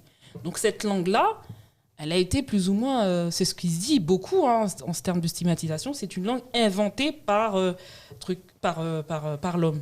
Alors que pas du tout, tu vois. Tu l'as entendu ça déjà? J'ai déjà entendu des critiques justement par rapport au créole, justement. Après, en dehors de la langue, il y a de toute façon des critiques globales que j'ai entendues aussi du fait de l'esclavage, de cette identité dont tu parles, tu vois, liée aussi à la langue en fait. Ça, je l'ai déjà entendu. Ouais. Tu as déjà entendu cette stigmatisation où pour toi, dès que tu dis que tu es antillais et que tu vas parler ta langue dans les transports ou dans les endroits communs, oui, et ben, automatiquement, tu vas être moqué par l'Africain ou jugé par l'Africain. Même l'Africain même, hein, pas que, parce que le français à la base il s'en fout, lui il comprend rien. Que tu parles français ou tu parles créole, le français à la base, quand je dis français, je parle du français blanc, je précise, parce qu'au jour d'aujourd'hui, français c'est toute origine, d'accord. Lui il comprend pas, donc il s'en fout, on est d'accord. Mais le noir africain, il va préjuger, il va dire c'est quoi cette langue encore inventée par des... C'est-à-dire qu'il cherche même pas à savoir d'où vient réellement la langue. Alors que la langue, c'est pas du tout une langue inventée, en fait. Ce que tu dis, c'est vrai, je vais me prendre un exemple. C'est Kalash, un artiste que j'aime beaucoup aussi, qui justement a repris le terme de Mwaka, ce sont des Africains, même des Congolais pour être précis, qui utilisaient ce terme pour moquer justement les Antillais ou qualifier les Antillais. Qui a dit ça? Ça veut dire quoi, Mwaka? Mwaka, en fait, c'est comme on entend, enfin l'Africain entend quand les Antillais parlent créole, Mwaka, donc c'est ce qu'ils entendent. Ils se moquent. Voilà. Donc c'est de la stigmatisation, on est d'accord? Oui, c'est pour revenir à ce que tu dis. Donc les créoles, en tout cas les Guadeloupéens martiniquais, après je mets pas la Jamaïque dedans, qui fait partie aussi des Antilles. Il y a des pays que je mets pas du tout dedans parce que c'est vraiment une langue particulière qui leur appartient bien propre à eux. Mais en tout cas, des pays, Sainte-Lucie, voilà, tous ces pays-là, Guadeloupe, Martinique, encore plein d'autres, sont moqués. Quand ils parlent leur langue, ils sont moqués. Parce qu'ils n'ont pas de langue. En fait, les Antillais n'ont pas de langue propre à eux. Mais je trouve qu'ils se sont accaparés, cette langue. Elle est écrite, elle est parlée, elle est transmise. Le créole. Par exemple, je te donne un exemple. Toi, tu es du Cap-Vert. Parce qu'on n'a pas parlé de ton pays, parce que tu disais que dans ton pays, ils parlaient aussi créole. Donc, tu es capverdienne. Donc, il y a le créole capverdien. Oui. Et le Cap-Vert aussi parle le portugais. La langue officielle, c'est le portugais, oui. La langue officielle, c'est le portugais. Mais le créole capverdien, on est d'accord que c'est une langue qui est dérivée de quelque part. Oui, elle est dérivée. Il y a des mots en portugais et après, il y a certains mots. J'avais lu en Afrique, mais ça fait longtemps. Il y a certains mots qui viennent du continent africain même. Voilà, c'est un mélange de tout. C'est un mélange de toutes ces langues-là. Oui, parce que toi, tu es du Cap-Vert, donc je pense que tu as compris tout de suite le truc. Mais t'en as qui stigmatisent avec des mots. Je l'entends souvent, ça. Je te jure. Et des fois, j'ai envie de dire, vous m'énervez. Arrêtez de vous moquer, parce que c'est une langue existante. C'est une vraie langue et elle est dérivée de quelque part. Et aucun esclave a inventé une langue qui est sortie de nulle part. T'imagines, toi, inventer une langue sortie de nulle part? Non. Moi aussi, j'avais fait. Ah oui. Parle-nous de cette parle-nous de ça, au fait. Par contre, Yankoso, elle a inventé sa langue qui s'appelle le Yoronaba. Non, c'est le Morenaba. Morenaba, ouais. C'est la contraction de Moreno Annabelle. Quand t'étais jeune, t'avais inventé cette langue. Ouais, quand j'étais petite, je parlais avec ma mère et tout. Et vous arriviez à vous comprendre? C'est une langue qu'ils ont inventée? Non, moi je parlais toute seule. Mais je parlais avec ma mère et elle faisait semblant de me comprendre. Ah ouais. Ça va. D'accord. Tu sais, quand on est enfant, on a tous des jeux. Et les gens, ils te comprenaient quand tu parlais le Morenaba? Non, ils ne comprenaient pas. Mes copines, je parlais des fois avec elles, mais elles trouvaient ça marrant. D'accord. Donc, tu as toujours parlé le Morenaba? L'invention? Ouais, ou bien après, c'est parti à un certain âge, le Morenaba. Après, à un moment donné, je parlais plus. Mais après, c'est revenu là depuis. Faut nous apprendre. Oui, c'est ça, comme ça, on va parler. Faut que tu nous apprennes le Morenaba, qui est une langue inventée par Yankoso. Bon, bah écoute. Tant que tu te comprends, Yankoso, ça va. C'est plus important. Donc voilà. Et toi, du coup, par rapport à ça, qu'est-ce que tu as à dire? Justement, parce que le fait, comme tu as dit, qu'il y a beaucoup d'ethnies qui soient arrivées, par exemple, aux Antilles, d'ethnies africaines. Par exemple, ça veut dire qu'il y a toujours un lien, en fait, on retrouve, ça rejoint aussi ce que tu es en train de dire, ça veut dire qu'il y a toujours un lien entre l'Afrique, même si le Cap-Vert c'est en Afrique, on est d'accord, mais il y a toujours un lien entre les langues africaines et les langues créoles, en fait. Donc on retrouve toujours des racines communes, en fait. C'est fou de cette pensée. En tout cas, moi, d'après mes recherches, et de toute façon, je suis haïtienne, et je suppose que Guadeloupe, Martinique, c'est aussi à peu près pareil. À peu près, je dis. C'est pas 100% pareil, parce que le créole... faut savoir que le créole guadeloupéen, le créole martiniquais, c'est une langue qui n'est pas reconnue. Comment ça, elle n'est pas reconnue? Dans le sens, elle n'est pas reconnue. Je vais t'expliquer. Je vais m'exprimer mieux que ça quand je dis elle n'est pas reconnue. C'est-à-dire que le seul créole qui est reconnu et créé par c'est le créole haïtien. Mais dans les textes de loi? Oui, même dans les textes de loi. Sur Google, tu as déjà vu une traduction de créole guadeloupéen? Ça n'existe pas. Mais si tu tapes en créole haïtien, tu auras la traduction en français. Ah, d'accord. Okay. C'est pas des langues mondialement reconnues. En tout cas, même en littérature, ce ne sont pas des livres qui sont... Même quand tu écris un livre littéraire, normalement, tu dois savoir écrire le créole haïtien. Parce qu'il est considéré comme le vrai créole. Et vous comprenez est-ce qu'il y a des mots communs entre les deux créoles, que ce soit haïtien et guadeloupéen, martiniquais? Moi, je comprends les deux. Mais tu comprends les deux parce que tu as appris les deux, ou tu comprends les deux parce que du fait que tu parles le créole haïtien, du coup, ça t'aide à comprendre... Non, je comprends les deux parce que pourtant il y a beaucoup de trucs qui changent, ça n'a vraiment rien à voir. Il y a beaucoup de choses qui changent. Mais je comprends les deux, je sais pas. Je sais pas pourquoi je comprends les deux. J'arrive à comprendre ce qu'ils me disent. Après, c'est peut-être parce qu'il y a des similarités quand même. Il y a des mots qui sont les mêmes. Voilà. Eux, ils vont dire cisé, nous on dit pas cisé, on dit chita. Voilà, pour s'asseoir. Mais il y a des petits trucs, voilà. Mais on se comprend, je sais pas. Même moi, si je parle, ils me comprennent. Bon, après, il y en a qui comprennent pas quand tu parles vraiment vite, tu vois. C'est comme tu dis, les provinciards qui vont parler avec l'accent bien appuyé de Marseille. Ils vont avoir du mal à se comprendre, mais sinon, on se comprend plus ou moins. Mais d'après mes recherches et de ce que je sais, donc on sait que le créole haïtien est officiel en Haïti. Et aussi, on parle aussi en France et en Haïti. Tu sais que la plupart des écoles sont en français. Mais depuis quelques années maintenant, on peut parler le créole à l'école en Haïti. Mais à l'époque, quand tu étais allé à l'école en Haïti, c'était le français. Hein. C'était ça. Voilà. Et donc, les langues les plus parlées sont le créole, qui sont basées sur le français et influencées par des langues africaines telles que, à ton avis? Le Kikongo. Toi, tu vas trop vite. Hein. Bon, t'as sauté un truc. Vas-y. Bon, oui, Kikongo, déjà. Je parle de moi, tu vois. Déjà, t'as eu la bonne réponse, c'est bien. Bon, Kikongo, c'est vrai, basé sur le Kikongo. Explique ce que c'est que le Kikongo, tiens. Le Kikongo, c'est l'une des langues du Congo, parce qu'au Congo, il y a 4 langues nationales, justement. Le Kikongo, le Lingala, le Chiluba et le Swahili. Donc, c'est en fonction des provinces, justement. Donc, voilà, le Kikongo est parlé par les Bas-Congo, le peuple Bas-Congo. Super, génial. Bon, non, ça a eu. Ensuite, donc, je reviens encore sur la phrase. Donc, c'est une langue officielle en Haïti. Donc, côté français, c'est la langue la plus parlée du pays. On revient là-dessus. Avec des influences. À ton avis? Et on parle du créole encore haïtien. Ouais. Avec des influences. Je sais pas d'idée? Non. Ils sont de l'Ouest, hein, la plupart des Haïtiens. T'as pas d'idée du tout? C'est plutôt le Bénin. Les Haïtiens, il y a beaucoup de... tu vois. Tu vois, inconsciemment, tu l'as dit. Donc, non, mais parce que je savais qu'il y avait une majorité de Béninois qui étaient partis. Mais en fait, c'est pas vraiment des... Enfin, oui, c'est des Béninois, mais c'est des Yoruba, en fait. D'accord. Mais il y a des Yoruba au Bénin? Bien sûr. Parce qu'elle a fait son test ADN, donc là, elle est amoureuse des Yoruba. Elle veut que je lui présente tous les Yoruba que je connais. C'est pas vrai. C'est faux. Non, mais c'est plutôt parce que en fait, c'était...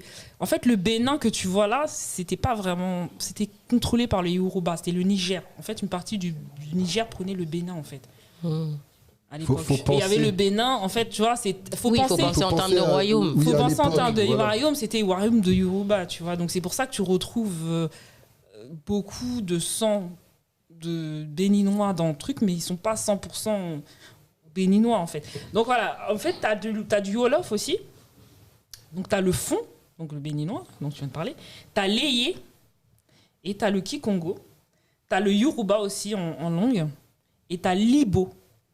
Donc aussi qui fait partie d'une langue du Yoruba. Tu vois, tu vois, ce sont des langues, majoritairement, ce sont les influences créoles. Donc il y a plusieurs locuteurs, surtout ceux qui sont scolarisés sont bilingues et parlent également le français. Créole haïtien est peu utilisé en littérature, mais utilisé dans les médias locaux. En tout cas, dans les médias locaux, voilà. Les créoles haïtiens est un langage parlé par environ 12 millions de personnes dans le monde. Celui-ci est une langue créole basée sur la langue française du XVIIIe siècle, avec des influences aussi espagnoles. Oui, parce que dans le créole, tu vas retrouver de l'espagnol. Tu vas retrouver aussi des influences portugaises et aussi des influences taïno. Vous savez, c'est quoi les taïnos? Non, moi je connais pas. C'est le peuple indigène qui vivait dans les Caraïbes, les Indiens, tu vois, les anciens. Ainsi que plusieurs langues ouest-africaines, centrafricaines. Malgré les similitudes entre le français et le créole, la grammaire des deux langues est complètement différente. C'est-à-dire entre ce que je vais te dire et comment je vais l'écrire, tu peux avoir un choc entre la lecture et comment je vais le prononcer, tu vois. C'est vraiment des choses qui sont complètement différentes. Donc le créole, quand même, à l'instar d'autres créoles afro-américains, aurait souvent été présenté comme le résultat universel de l'apprentissage par des enfants sur la plantation des langues de communication rudimentaires et utilisé par les adultes d'origines différentes, procédés universels dans la formation des créoles du monde. Et qu'il expliquerait leur similarité. Selon une linguiste canadienne, elle s'appelle Claire Lefebvre, la situation serait différente. Le créole haïtien devrait effectivement la majorité de son vocabulaire au français du XXe siècle au XVIIIe siècle. Mais la structure de la langue créole devrait sa structure à des langues africaines, notamment aux langues guébé aussi. Tu vas trouver du guébé d'Afrique de l'Ouest et aussi comme le fongbe. T'en as entendu parler? Non. C'est des langues d'Afrique de l'Ouest. Donc, par exemple, j'ai trouvé plusieurs mots. J'ai trouvé plusieurs mots qui se disent, d'après mes recherches, qui se disent en langue africaine et qui se disent aussi en créole. Mais quelle langue africaine? En langue africaine, c'est-à-dire les noms que je viens de te citer. Parce qu'il n'y a pas de langue africaine. Oh non, mais en langue africaine pour nous, parce qu'on est entiers. Enfin, Mais t'as compris ce que j'ai voulu dire? Oui, j'ai compris. Par rapport à la globalité de toutes les langues qu'elle a citées, ce sont des langues africaines. D'accord. Moi aussi, dans je ce commence à dire sens-là. la langue guébé, la langue guébé, la langue Congo, on est mal barré. Donc, parce que entier africaine. Donc, langue, voilà. Ok. Vraiment, je pense que t'as compris. Vous avez compris, public, c'est génial. Voilà. Donc j'ai trouvé des mots qui étaient similaires. Donc, en fond B, donc, par exemple, le crâne est considéré de façon imaginée par la calebasse. Donc, K de la tête, ta et taka. D'accord? Pour un locuteur du français, il n'y a aucune raison objective de présenter le crâne par un autre mot que celui du crâne. Je ne sais pas si vous avez suivi. Donc il y a crâne et calebasse. Bon, est-ce que tu l'as déjà entendu ce terme-là? Ta calebasse. La calma, oui, j'ai déjà entendu. Voilà. Pourtant, les locuteurs, voilà, ils utilisent en créole haïtien un autre terme qui ressemble au cas très particulier du fond B. Et ça s'appelle le crâne calebasse-tête. D'accord? Ou tête calebasse. Donc en langue fond B, déjà, c'est un mot qui se dit. Ces deux termes étant évidemment hérités des mots tête et calebasse, d'accord, mais à travers le moule d'une pensée africaine qui montrerait avec de nombreux autres exemples que la concession du monde propre aux Africains arrivés en Haïti n'a pas été entravée par les terribles obstacles qui se sont dressés devant eux face à la sauvegarde de leur identité et donc à leur humanité. Donc voilà, c'est ce que j'ai voulu dire. Donc il y a des mots qui se ressemblent. C'est comme il y a des mots aussi qui se disent en Congo. En Kikongo. En Kikongo, parce qu'on a gardé le truc Kikongo. Donc le Kikongo, c'est plus une langue. Du coup, ça existe encore. Le Kikongo, ouais, bien sûr. Au contraire, si. Le Kikongo, il existe encore. Mais on dit encore Kikongo, on dit Lingala. Non, on dit Kikongo. En fait, le Lingala, c'est une langue qui est parlée dans la région d'Équateur, alors que le Kikongo, c'est parlé au Bas-Congo. Il faudrait qu'une carte pour que donc Brazza. Oui, mais pas que, puisqu'il y a d'autres langues aussi au Congo-Brazza. Est-ce que le Kikongo diffère du Lingala? Oui. Il y a des mots. Pas beaucoup, mais il y a des. Oui, c'est une langue. C'est quelqu'un qui parle Lingala. Par exemple, moi, je parle Lingala, mais je suis d'ethnie Mukongo. Je comprends pas. Je sais pas parler le Kikongo, par exemple. Donc il diffère vachement. Oui, bien sûr. Oui, vachement. Hein. Donc ça veut dire c'est une autre langue. Oui, c'est une autre langue. C'est comme par exemple un Français qui entend parler un Italien, il va pas comprendre l'italien, même s'il y a des racines communes, il y a des mots peut-être qu'il va percevoir, mais il va pas le comprendre. Tu vois, parce que c'est deux langues différentes. Donc le Kikongo, c'est vraiment une langue différente du Lingala. Exactement. Donc toi, tu vas pas du tout comprendre. Et ben le créole haïtien est dérivé du Kikongo. Voilà. Donc c'est pour ça que tu pourras pas comprendre le créole. Non. Non, bah, quand tu parles. Après, quand il y a des mots français qui ressortent, genre, je comprends les mots français, mais les autres mots, je les comprends pas, par exemple. D'ailleurs, l'autre fois, tu m'avais fait la remarque. Si, regarde yo. Oui, mais parce que ça, c'est en Lingala et en Kikongo, on lui dit aussi. Mais ce que je veux dire, c'est que l'autre fois, tu m'avais fait le reproche, même pas la remarque, mais le reproche que depuis que je te connais, parce que ça fait longtemps qu'on se connaît. 18 ans. Je sais toujours pas parler. Oui, 18 ans. Je sais toujours pas parler créole. En même temps, tu m'as pas appris, donc. En même temps, tu fais pas d'efforts. En même temps, t'en fais pas. Moi, je fais des efforts. À chaque fois, j'essaie de parler de sa langue, mais lui, il veut pas. Donc. C'est vrai, tu parles lingala? C'est pas que je veux pas. Bref, on en reparle. Donc voilà. Et donc beaucoup de mots. Donc en Kikongo, en guébé, j'avais dit, donc en fond et tout ça, et toutes ces langues-là, ça a créé le créole haïtien. Où il y avait par exemple, il y avait beaucoup de Sénégalais sur l'île. Il y avait beaucoup de Nigériens, de Nilotiques, des Yoruba, tout ça. Donc en fait, où il y avait la majorité à l'époque d'esclaves, il y avait la majorité, ce qui s'est passé, c'est que tout le monde ne parlait pas la même... Moi, je ne pouvais pas te comprendre. Je ne comprenais pas ce que tu disais. Je ne pouvais pas comprendre ce que Mani disait, parce qu'on n'était pas du tout du même pays. Mais on s'est tous retrouvés sur une île. T'imagines la grosse difficulté, chacun parlait son dialecte. Donc à un moment donné, il fallait trouver une solution. Donc, où il y avait le plus de communautés, c'est-à-dire s'il y avait plus de communautés nigériennes, il y avait plus de communautés wolof, sénégalais. Donc eux, ils mettaient leur dialecte, rajoutaient du dialecte de Yoruba, rajoutaient du dialecte rajoutaient des dialectes de Kikongo, rajoutaient du dialecte, et puis ça fait un petit mélange. Ça fait créole haïtien. Mais rien du créole haïtien est inventé par, en tout cas quand j'entends souvent moquer sur les réseaux sociaux, rien n'est inventé. C'est pas du Morenaba par exemple, hein. Rien n'est inventé. C'est pas du Morenaba, rien n'est inventé. Non, c'est une langue qui est dérivée des dialectes africains. Où on dit des dialectes africains. Un dialecte donc africain. Non, masculin. Voilà, des dialectes africains. Voilà. Donc d'où vient le créole. Qu'est-ce que vous en avez pensé? Ouais, c'était bien de revoir un peu le spectre historique et d'où est-ce que ça venait, tout ça. Et toi, du coup, tu sais d'où vient ton... Ouais, en globalité, tu as regardé, mais ça fait longtemps. Ouais, ça fait longtemps. Je sais qu'il y a des mots sénégalais, bon, ça c'est sûr, parce que c'est juste à côté. Et des mots portugais aussi, mais après, du XVIIe siècle. D'accord. Mais après, je me souviens plus. Tu sais d'où vient le lingala? C'est un dérivé du kikongo, je suppose. Après, c'est comme nous, on dit langue bantoue, donc il y a des similitudes entre les deux langues. Après, te dire précisément les origines, tu vois, ça serait compliqué. Mais en tout cas, je sais que c'est des langues qui ont des racines communes. Par exemple, les Zoulous en Afrique du Sud, il y a des racines aussi dans les mots qu'on retrouve des similitudes, tu vois, parce que c'est des bantous et dans la langue en fait. D'accord. Oh bah c'est bon à savoir. Donc on va passer au jingle parce qu'on va passer au thème. Ah là là, ce thème-là, on a atteint. Enfin, j'ai hâte, oui et non. Oui et non. Allez, jingle.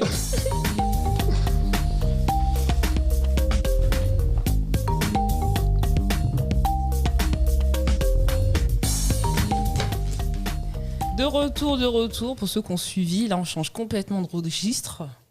Mais là on change complètement de registre, toujours sur Forme Nilotique, présenté par Dounia, avec Yankoso, et Mani Congo pour ceux qui viennent de nous rejoindre. Donc on a parlé de plein de sujets, on a parlé de médias, on a parlé de langue, on a parlé de biais cognitifs, on a parlé de quoi encore ? On a parlé de violence. Ah oui, on a parlé de violence tchétchène. Donc je le dis parce que ça fait un moment qu'on est là, donc pour ceux qui viennent nous rejoindre, au moins ils seront au courant de quoi ce qu'on est en train de parler. Billets, ouais. On a parlé de billets d'architecture. Elle me dit rien en plus. Hein. Elle me dit rien, regarde. Voilà. Et là, nous allons passer au thème. Au jour d'aujourd'hui, il y a des choses qui font le buzz sur les réseaux sociaux. On parle de statuettes, de déboulonnement. On parle de beaucoup de déboulonnement. La statue de Victor Schœlcher qui a été déboulonnée en Martinique, tu en as entendu parler, par rapport à ce qui est arrivé à George Floyd. Donc les gens ont une image négative de l'histoire, en fait. Ils ont une image négative de l'histoire. Et suite à leur image négative de l'histoire, ce qui se passe, c'est qu'au jour d'aujourd'hui, j'ai voulu aborder le thème de l'Égypte, parce qu'on parle de l'histoire. Donc voilà, l'Égypte fait encore parler d'elle. Et les histoires sont souvent faussetées par des fausses informations ou des vraies informations, peu importe. Mais en tout cas, j'avais envie de parler de ça aujourd'hui. Donc, qu'est-ce que tu en penses, toi, Mani, de cette histoire de déboulonnement, hein ? Moi, je pense que c'est important de voir, en fait, d'entendre les deux parties. C'est-à-dire que tu veux entendre Victor Schœlcher ? Non, pas du tout. C'est-à-dire ceux qui sont pour. Moi, je le connais pas bien. Non, mais ceux qui sont pour et ceux qui sont contre, en fait. Ah, je vois, d'accord. Voilà, ce que je veux dire par là, c'est que y a la partie justement des gens issus de l'esclavage, de la colonisation, etc., dont on peut faire partie, qui pensent justement que dans la sphère publique, dans l'espace public, avoir justement des noms d'esclavagistes, de colonisateurs, etc., c'est pas quelque chose de très sain, en fait, parce que tu marches dans la rue, tu vois, t'entends une rue où ça fait penser justement à un passé douloureux. Et d'un autre côté, ça fait aussi partie de l'histoire de la France. Donc, qu'est-ce qu'on fait dans tout ça ? Moi, personnellement, si tu veux mon avis, c'est que la place de ces statues, c'est peut-être dans un musée et pas peut-être dans l'espace public où quand tu passes, quand tu connais l'histoire, parce que tout le monde ne connaît pas non plus l'histoire de ces gens-là, en fait. Donc, c'est pas forcément dans l'espace public pour repenser à ce passé douloureux, en fait.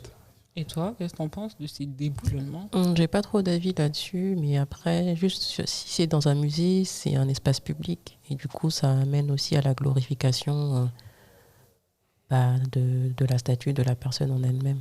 Oui, mais tu fais le choix. Moi, j'ai l'impression que Yankoso... c'est pas privé, du coup. Après, tu me diras si je me trompe. Hein. J'ai l'impression que Yankoso, c'est normal, c'est une architecte.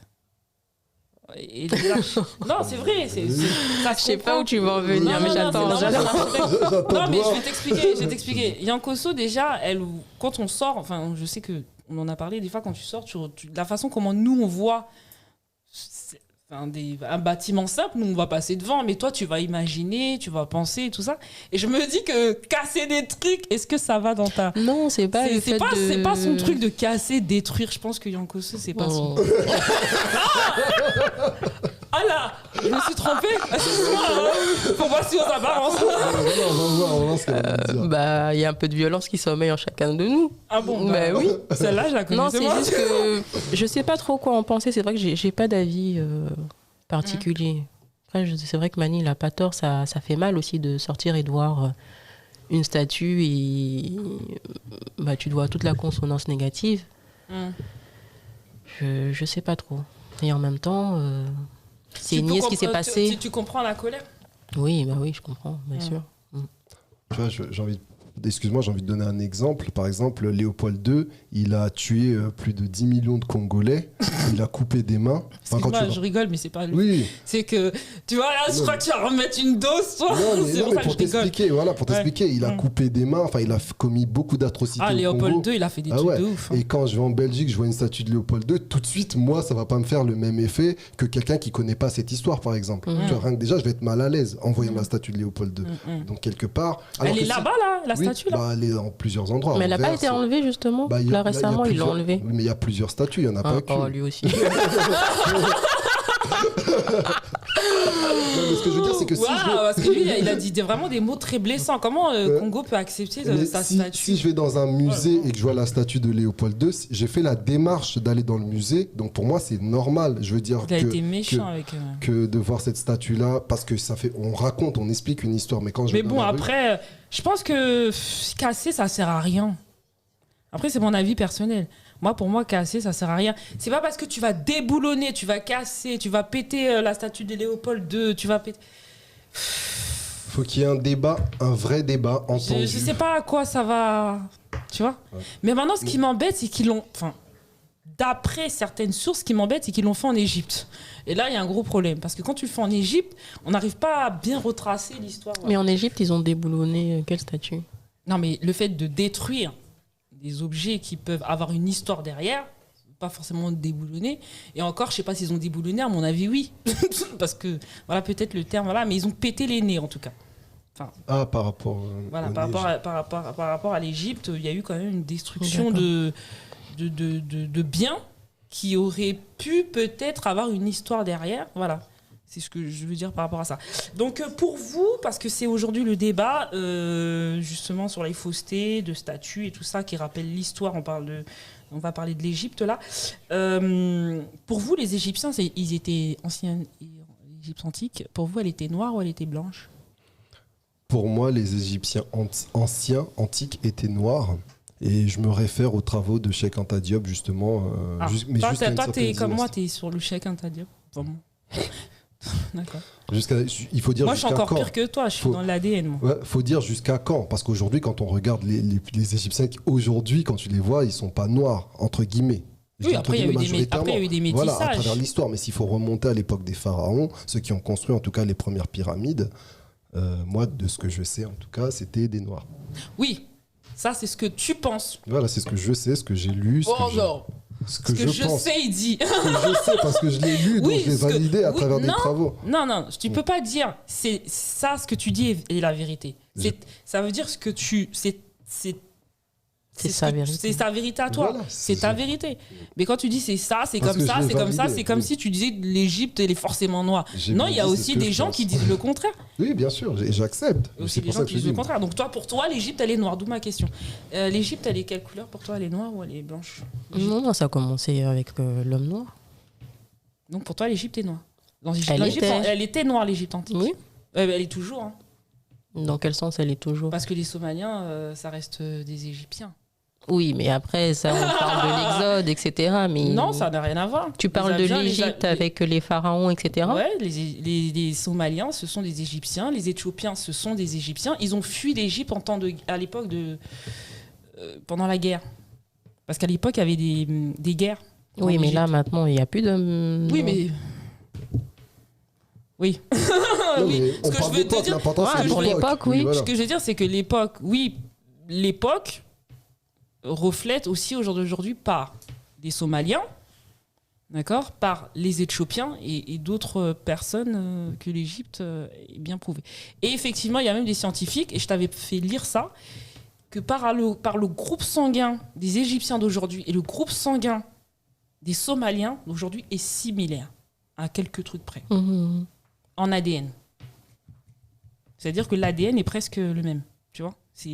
Voilà, donc c'est pour te dire que moi après c'est d'après mes recherches, hein, voilà.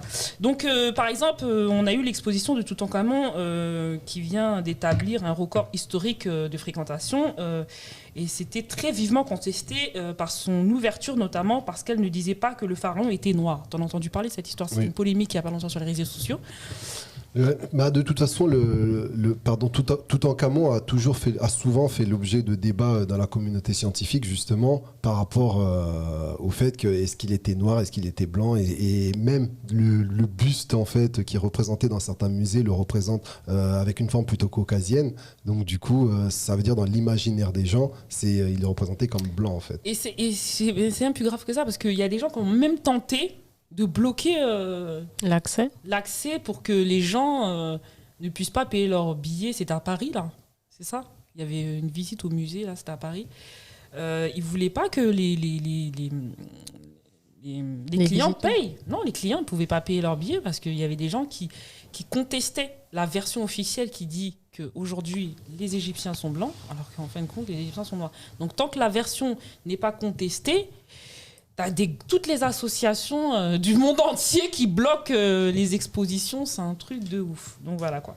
Donc justement pour revenir dans les années 50 par l'universitaire sénégalais Cheikh Anta Diop, justement, dont tu parlais Mali, que pour lui, donc Toutankhamon et les anciens Égyptiens étaient-ils noirs? Il disait donc il y avait une hypothèse qui était émise dans les années 50 par Cheikh Anta Diop. Selon lui, l'origine négro-africaine de la première civilisation connue aurait été caché pour préserver la légitimité coloniale.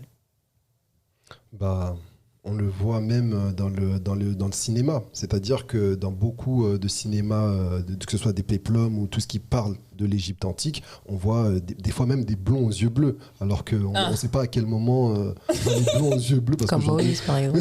Non, mais tu vois... Ouais. Donc ça veut dire qu'il y a quand même une volonté de... Comme c'est une grande civilisation qui a marqué... Après, est-ce que c'est une volonté ou est-ce qu'ils ne savaient pas? Il y a une différence aussi entre ne pas savoir. Oui, il y a une différence entre ne pas savoir et vouloir imposer des choses. Je vais te donner un exemple. J'ai même lu, il y a eu des vestiges... Et après, on peut ne pas savoir, je veux dire. Non, mais il y a eu des vestiges qui ont été retrouvés en Mozambique, avec des pyramides, je veux dire, une architecture assez construite, assez aboutie. Et il y a des scientifiques qui ont osé dire que ça ne pouvait pas être des Africains noirs qui l'auraient construit, que c'était sûrement des Européens qui étaient venus, qui avaient réduit en esclavage ces populations-là et qui étaient repartis. Et pourtant, ça date d'une époque. Donc il y a quand même des difficultés aussi à vouloir accepter que l'homme noir puisse construire. C'est ça, exactement.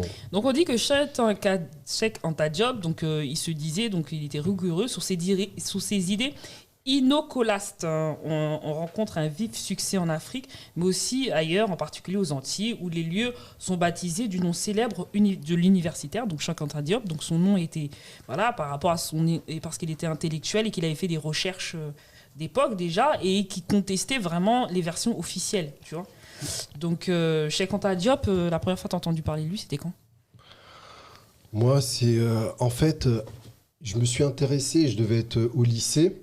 Je me suis intéressé justement aux écrits africains. J'avais lu notamment Amadou Hampâté-Bâ, un écrivain malien justement, et à la suite justement de la lecture de cet auteur africain, j'ai continué mes recherches et je suis arrivé justement jusqu'à Cheikh Anta Diop quand j'étais au lycée. D'accord. Sinon, tu as les égyptologues qui parlent également de la défiguration intentionnée. Par rapport aux statuettes, ce que tu disais tout à l'heure, par rapport au nez cassé. À toutes les époques de l'histoire, voilà, donc tu avais des statues qui pouvaient subir aussi des attaques aussi. Donc pour eux, surtout pour les afrocentristes, d'accord, pour eux, ils accusent carrément que le nez a été cassé par Napoléon pour effacer les traces de négritude. Disons que il y a des gens qui donnent plein de raisons pour expliquer justement ces nez cassés en disant on a tout eu. Comme ça sort en fait, donc du coup avec le temps, l'érosion, etc., ça s'est cassé. Mais quand tu vois justement plein de statues à plein d'endroits, il y a juste le nez qui est cassé. Au bout d'un moment, il faut aussi se poser des questions, quoi. Est-ce qu'il n'y a pas une volonté, parce que notre négritude entre guillemets se caractérise notamment par le nez et les pommettes. Donc du coup, on peut se demander s'il n'y a pas une volonté de vouloir. Il faut pas croire. Il faut pas croire. C'est pas pas une question aussi que de traits. Voilà, il y a aussi, même à l'époque égyptienne, je veux dire, il y a aussi des femmes qui avaient des traits fins. C'est oui, pas, bien sûr. Tu vois, t'as tous les types. Je veux dire, en Afrique, c'est pas que des traits européens. Voilà, et notamment comme les nilotiques ont des traits très fins aussi. Ouais, c'est ça. Toi, t'en penses quoi de cette histoire du nez cassé? Bah, j'ai trouvé. Parce que ça a fait. Pour moi, c'était un peu comme une fable à chaque fois, parce que c'est juste des hypothèses, mais il n'y a rien de concret. Donc après, moi, je m'attarde pas trop au qu'en dira-t-on. Tant qu'il n'y a pas d'écrit, il n'y a rien. Pour moi, ça n'existe pas. Quand tu dis qu'il n'y a pas d'écrit, t'attends quoi? Des tests ADN? Non, mais par exemple, ce qu'il a fait, chacun sa job, d'écrire et de faire une recherche scientifique qui a duré pendant des années, pour moi, c'est quelque chose. Mais si c'est juste dire c'est un nez cassé et qu'on a voulu faire ça parce qu'on ne voulait pas que les Noirs puissent voir leur puissance, pour moi, ça en fait, toi, tu es le genre de personne, pour croire en Jésus, il faut le voir. Même si je le vois, il faut que je le touche.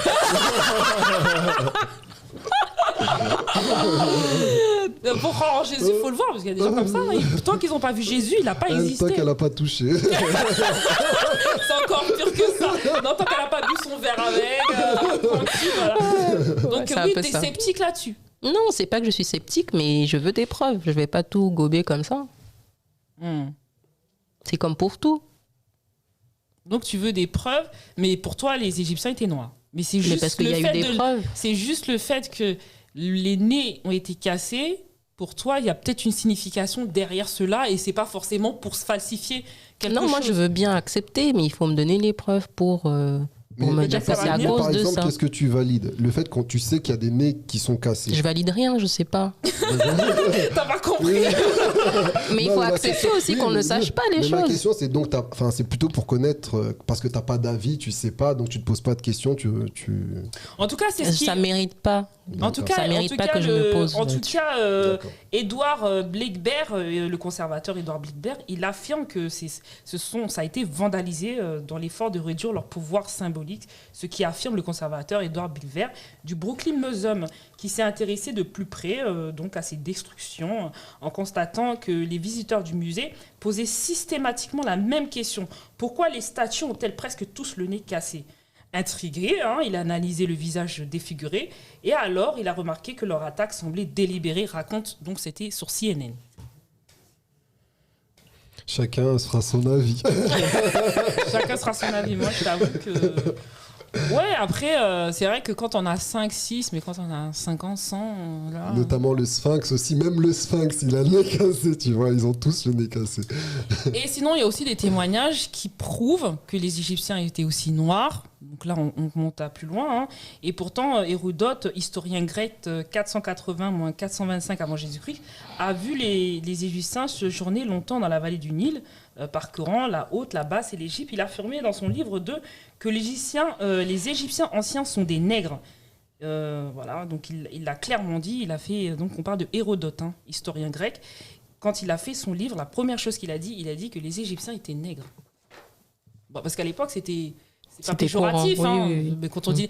Aujourd'hui, en créole haïtien, on peut dire nègre. Tu vois, parce que c'est une fierté, comme c'est un premier pays république noire qui est libre. Donc on peut l'utiliser. Mais c'est vrai qu'à l'époque, au jour d'aujourd'hui, nègre, je pense pas que ce soit... Pendant l'esclavage, c'était péjoratif. C'était péjoratif. Donc, voilà.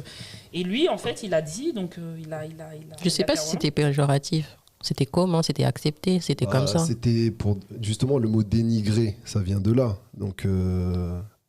c'est... Tu sais que tu disais, quand il disait nègre, c'était pas gentil, quoi. C'était pas. C'est pas que c'était gentil, c'est que c'était accepté. Le racisme n'existait pas. Ouais, mais tu vois, c'est quand même bizarre la façon de le dire, parce que tu dis que le racisme n'existait pas. Mais... Non, mais dans l'inconscient, je dis pas que ça n'existait pas, mais c'est comme je m'appelle Annabelle, voilà, je m'appelle Annabelle. Oui, mais si on contextualise, ça veut dire que c'était un système qui était normal à l'époque. Oui, c'était un système qui était normal, qui voulait le rendre normal. Qui était normalisé à l'époque, mais aujourd'hui, on sait que c'était pas... ce système-là, il est négatif. C'est pas qu'aujourd'hui, non, c'est pas qu'aujourd'hui, c'est que les choses ont changé. Donc nos mentalités, notre façon de voir, notre opinion, elle a changé. C'est comme les statuts. Oui, mais il y a des gens qui, même à l'époque, se battaient pour que les choses changent parce que justement, c'était pas une condition de vie, même si le système était en place, mais c'était pas une condition de vie normale. C'est ça que je veux dire. Et après, bien plus tard, on sait que l'Égypte s'est beaucoup métissée. C'est ça qui tu vois, antiquement, elle était noire, Mais il ne faut pas nier aussi qu'il y a eu beaucoup de métissage. Ouais. Après, il y a eu beaucoup d'immigration, d'immigrés. Donc, plus les gens se métissaient... Regarde, par exemple, moi, mon fils, il est métis. Mon petit dernier, 10 ans, Warren. Son père est blanc. Enfin, moi, je suis noire, tu vois. Si mon fils, il fait un enfant avec une blanche, je vous donne un exemple, il va un peu plus clair. Puis il refait un autre enfant avec une... Tu vois ? Donc, ça se métissait comme ça à l'époque. Il suffit juste qu'un métis fait un enfant, qu'un métis fait un enfant. Voilà, oui. Et puis, voilà, c'est comme ça qu'elle s'est blanchie, plus ou moins. C'est pas un blanchissement forcé. C'est que c'est les métissages qui se sont faits naturellement, je pense, en Égypte. Mais c'est le fait de ne pas dire au départ de quelle origine étaient réellement les Égyptiens, de base. Mais beaucoup d'historiens ont rapporté qu'effectivement, d'époque, comme Hérodote, je viens de le dire, qui rapporte qu'il a bien vu. Donc, il y a les Éthiopiens qui disent que les Égyptiens sont une de leurs colonies qui fut menée en Égypte par Osiris, par contre. Ils prétendent même que ce pays n'était au commencement du monde qu'une mer, mais que le Nil entraînait dans ses crues beaucoup de limon d'Éthiopie. Voilà. Donc tu as les Éthiopiens, mais de toute façon, les Éthiopiens, après, plus tard, il y a eu le test ADN qui prouve que, comme je t'ai dit, moi, on a prouvé que j'avais du sang égyptien, par exemple, dans mon test ADN. Mais après, quand tu regardes bien, comment je peux arriver d'Égypte ? C'est parce que je suis passée par la Somalie. Tes ancêtres sont passés, pas toi directement, tes ancêtres. Non, enfin, mes ancêtres, excuse-moi. Oui. Vous m'avez comprise. Oui. Mes ancêtres sont passés par la Somalie, l'Éthiopie, Israël, Émirats arabes, Turquie. Donc voilà, on retrouve forcément tout ça dans mon son.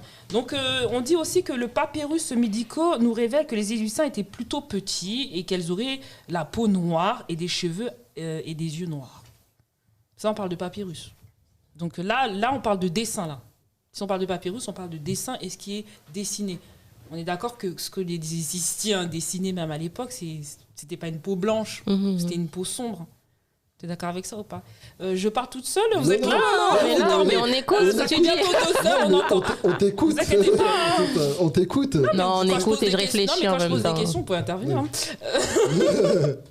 Bon, je vais venir vers toi alors. Oui. Qu'est-ce que t'en penses des dessins moi, de toute façon, tu prêches un convaincu, donc moi. Non, mais ça n'empêche pas. Voilà, moi, je suis convaincu. Oui. Pense à l'inverse. Quand je regarde effectivement les papyrus ou les fresques justement qu'on voit sur les murs, on voit bien que ils étaient pas blancs, tout simplement. Oui, mais il faut pas te baser aux fresques aussi. Il faut te baser aussi comme moi j'ai fait. Tu vois, j'ai cherché qui avait vu, comme Hérodote, tu vois, qui avait vu de leurs yeux les Égyptiens noirs. Hérodote, je connaissais, j'ai cherché aussi. Donc j'avais lu aussi. Mais je veux dire, qu'est-ce que tu en penses, toi, que la couleur, en fait, que les Égyptiens dessinaient en couleur déjà la peau noire ?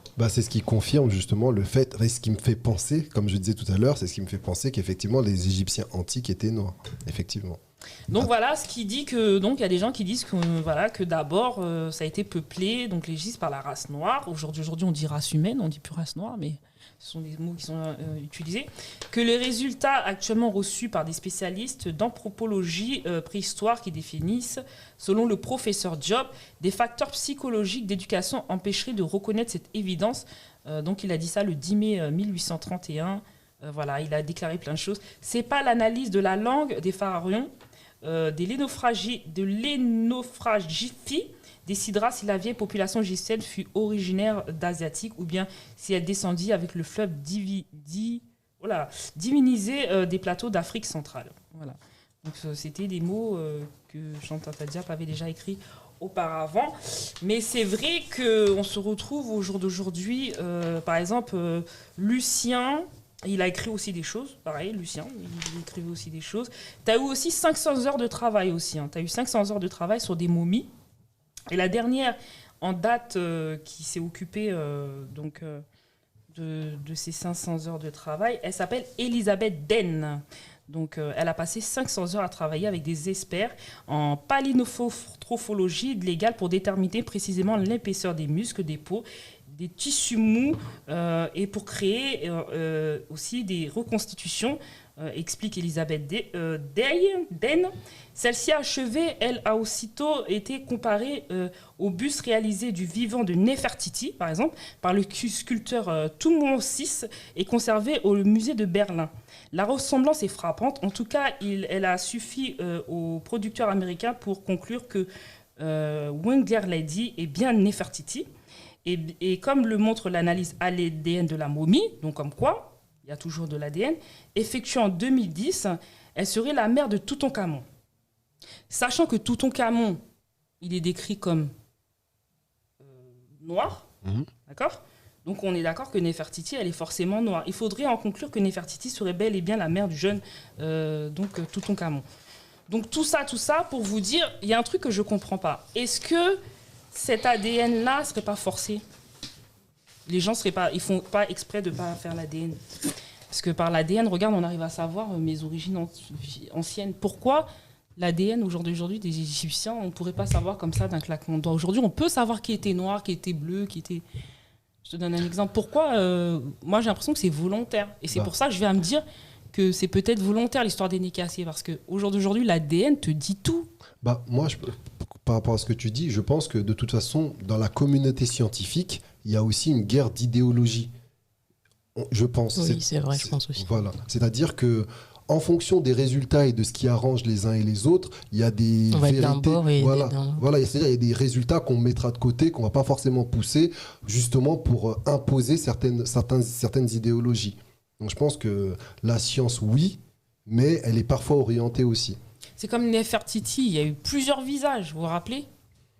Son visage a été contesté plusieurs fois, et puis à la finalité, ils sont tombés d'accord sur une image à peu près qui lui ressemble. Donc voilà, en gros, ce que j'essaie de vous faire comprendre, c'est que moi, je suis un peu sceptique par les gens qui disent que les Égyptiens... je suis un peu sceptique comme quoi les Égyptiens étaient donc blancs. Moi, je reste sur l'idée. Je suis un peu comme toi, Mani. Tu prêches une convaincue. C'est ça.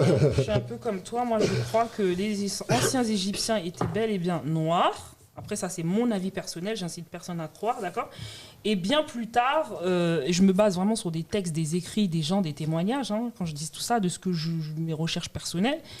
Maintenant, ce qui serait bien, ce serait plutôt que les scientifiques commencent à se mettre à la tâche. Et après, comme tu dis, il y a peut-être une guerre d'idéologie. Je ne sais pas. Mais c'est quand même bizarre. En tout cas, c'était le thème de ce soir de mon émission. Donc, pour terminer vraiment l'émission, surtout, je pense qu'on a vraiment fait le tour. On a tout abordé. Bravo, belle émission. On ne dit pas parce qu'on est là, on demande aux autres qu'ils en pensent. Je sais que c'était un peu long à la fin, mais donc voilà. Donc, qu'est-ce que vous en avez pensé de l'émission du coup ? Moi, j'ai bien aimé parce que ça balayait toute l'actualité de la semaine et du mois, du coup. Ça permettait d'avoir un peu nos avis, et puis ça serait intéressant d'avoir les avis des invités. Oui, des auditeurs ou des invités, des auditeurs. Oui, voilà, ça serait intéressant de les avoir. Okay, c'est dans l'actualité, c'est bien. Oui, je trouve qu'on a balayé, on a fait un peu des voyages dans le temps, donc c'est aussi intéressant entre le présent, le passé, tout ça. On n'est pas allé dans le futur, mais un petit peu quand même quand on a parlé des billets, l'avenir des billets. Je m'accroche pas trop au passé. Voilà. Non, mais de toute façon... Oui, toi, t'es plus une architecte contemporaine. On l'a pas dit. Non. T'es plus dans l'air du temps. Je suis sans nom, moi. T'es plus dans l'air du temps. T'es plus une architecte qui Ouais, dans l'air du temps. C'est bien beau le passé, les petits trucs vieillots, mais à un moment donné... Oh là là, il faut pas vexer d'autres architectes en live. Donc, tu les appelles les vieillots, ceux qui dessinent... Non, du tout, j'ai un respect, mais il faut avancer aussi. Non, mais le passé, ça permet de comprendre. Oui, il y a le passé qui aide aussi à comprendre. Mais tout à fait, moi j'ai étudié le passé, etc. Maintenant, il faut avancer. D'accord, c'est bon à savoir, c'est bon à savoir. Bah oui, parce qu'une fois, je t'avais demandé que pensais-tu des pyramides d'Égypte. Tu m'as dit, c'est pas une période que j'apprécie particulièrement. Tu m'as dit, viens, parle pas de ça et tout. Pour l'interview. Et puis, je connais pas trop. Ouais. Et après, la période égyptienne en elle-même, c'est pas quelque chose que j'apprécie. Après, du coup, on a parlé d'HLM. Oui, on avait parlé d'HLM, etc. Il y a des périodes d'HLM dans les années 60. Tu sais, à l'époque l'époque où les Algériens, enfin, Les premiers ouvriers. les premiers ouvriers algériens, etc. Ok, ben écoutez, je vais vous laisser 1 seconde chacun pour dire votre mot De la fin. de la fin. Je vais commencer par toi. Ok. Bah merci encore pour l'invitation. Donc De rien. j'espère que que ça allait, que je pourrai revenir la prochaine fois. Voilà. Donc j'espère revenir. C'est ça mon mot de la fin. Alors à moi, bah écoute, merci encore Dounia et Mani Congo, c'était un plaisir aussi de te retrouver. De se retrouver. Après la pandémie, ça fait du bien aussi. Grave. Et puis, ouais, l'exercice de la chronique, c'était sympa. Donc merci beaucoup et merci aussi aux auditeurs. D'accord. Ben moi, j'ai vraiment apprécié ce bon moment avec vous. J'ai passé un très bon moment. Je sais que Rien Kosso, 2 heures, c'est long pour elle. Pourtant, elle a déjà fait 2 heures elle a déjà fait 2 heures avec moi, mais je sais que 2 heures, c'est très, très long. Non, du tout, non, ça va très bien. Ça va Bon, le principal, c'est que tu sois à l'aise et que comme ça, la prochaine fois, tu pourras revenir. Oui, je reviendrai. Hein, avec d'autres chroniques. Oui, il y avait... Qu'est-ce que t'en penses Je sais pas ce qu'elle est en train de me faire.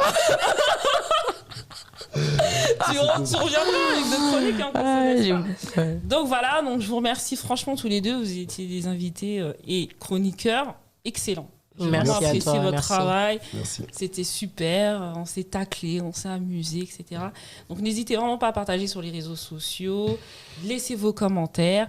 Est-ce que tu as des coordonnées ou une petite pub à faire avant de nous quitter? Oui, www.yankoso.com, mon site internet, il est sorti enfin. Ah, ça y est Voilà. Avant, c'était quoi du coup? C'était un blog? C'était une landing page, c'était juste une page. Mais là, je l'ai refait et il est en ligne. D'accord, donc Oui. les gens peuvent aller consulter. Consulter et puis me contacter, etc. C'est parfait. D'accord. Une petite pub? Une petite pub, moi vous pouvez retrouver mes clips sur YouTube. Si vous tapez Mani Congo officiel, MANIKONGO et officiel, et vous retrouvez toutes mes vidéos. D'accord. Et ben moi, je tiens à remercier tout particulièrement toutes les personnes qui ont pris vraiment le temps de me souhaiter donc mes condoléances parce que j'ai perdu ma grand-mère. Donc je pense que cette émission, je vais lui dédier particulièrement parce qu'elle est plus de ce monde malheureusement. Elle est partie.